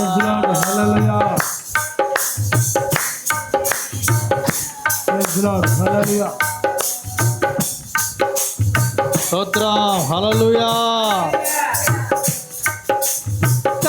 లాభములో నష్టములో నా తోడు ఉన్నావు, వేదనలో ఆవేదనలో నా చెంతయున్నావు. నష్టములో నా తోడు ఉన్నావు, వేదనలో నా చెంతయున్నావు. అడిగిన వారికి ఇచ్చేవాడవు, వెతికిన వారికి దొరికేవాడవు. అడిగిన వారికి ఇచ్చేవాడు, వెతికిన వారికి దొరికేవాడు. తట్టిన వారికి తలుపులు తెరిచే దేవుడవు, తట్టిన వారికి తలుపులు తెరిచే దేవుడవు. దేవా దేవా నీకే స్తోత్రం, దేవా దేవా నీకే స్తోత్రం. దేవా దేవా నీకే స్తోత్రం, దేవా దేవా నీకే స్తోత్రం. నీవు నా తోడు ఉన్నావయ్యా, నాకు భయమేలా నా యేసయ్యా. నీవు నా తోడు ఉన్నావయ్యా, నాకు దిగులేలా నా యేసయ్యా. నాకు భయమేలా, నాకు దిగులేలా, నాకు చింతేలా, నాకు బీటేలా. నీవు నా తోడు ఉన్నావయ్యా, నాకు దిగులేలా నా యేసయ్యా. వ్యాధులలో బాధలలో ఊరటనిచ్చావు, రక్షణలో సంరక్షకుడై ధైర్యము పంచావు. వ్యాధులలో బాధలలో ఊరటనిచ్చావు, రక్షణలో సంరక్షకుడై ధైర్యము పంచావు. నేనే సత్యం అన్న దేవా, నేనే మార్గం అన్న దేవా, నేనే సత్యం అన్న దేవా, నేనే మార్గం అన్న దేవా, నేనే జీవము అని పలికిన దేవా, నేనే జీవము అని పలికిన దేవా. దేవా దేవా నీకే స్తోత్రం, దేవా దేవా నీకే స్తోత్రం.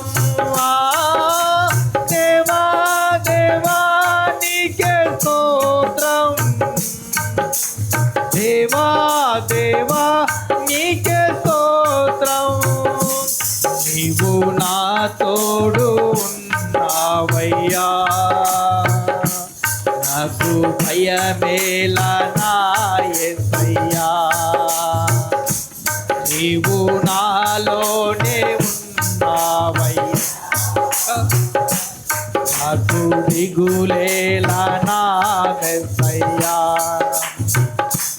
నాకు భయమేలా, నాకు దిగులేలా, నాకు చింతేలా, నాకు బీటేలా. నీవు నా తోడు ఉన్నావయ్యా, నాకు భయమేలా నా యేసయ్యా. నీవు నాలోని ఉన్నావయ్యా, నాకు దిగులేలా నా యేసయ్యా. హల్లెలూయా.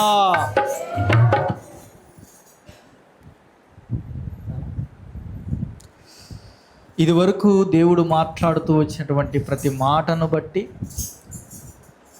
మరి ఈరోజు దేవుడు మనతో ఈ సంపూర్ణ రాత్రి అనే ఈ విజ్ఞాపన కూడికలో ఆనాటి కాలంలో మరి మన భక్తులు దేవునితో పెనవేసుకొని యాకోబు గారు ప్రార్థించినటువంటి విధానము, సమూయేలు ప్రార్థించినటువంటి విధానము, యేసుక్రీస్తు వారు ప్రార్థించినటువంటి విధానము, మరి పౌలు శీలలు ప్రార్థించినటువంటి విధానము, మరి వాళ్ళు రాత్రంతయు ప్రార్థించిరి. ఆ విధంగానే మనము ఈరోజు దేవుని సన్నిధిలో ప్రార్థించుటకు దేవుడు మనకిచ్చినటువంటి ఈ గొప్ప అనుభవాన్ని బట్టి దేవునికి స్తోత్రాలు చెల్లిచెప్తాం. హల్లెలూయా. మరి దేవుడు మాట్లాడుతూ ఉన్నాడు.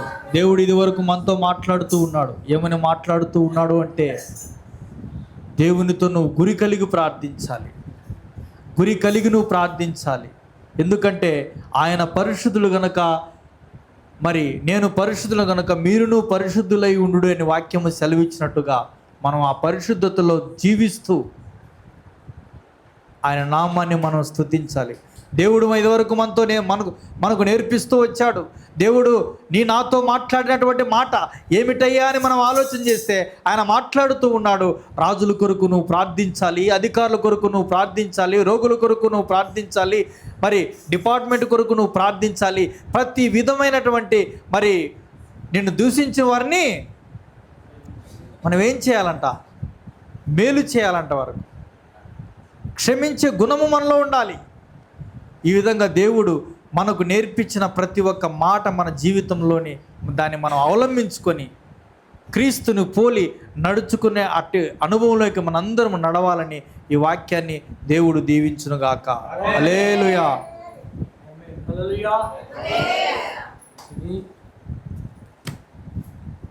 గారు మన మధ్యలో చక్కటి వర్తమానం అందించారు. బట్టి ఆయనను, ఆయన కుటుంబాన్ని దేవుడు బహుగా దీవించునుగాక. హల్లెలూయా. ఇంకా ఎవరైనా సాక్ష్యాలు చెప్పదలిచింటే, ఎవరైనా సాక్ష్యాలు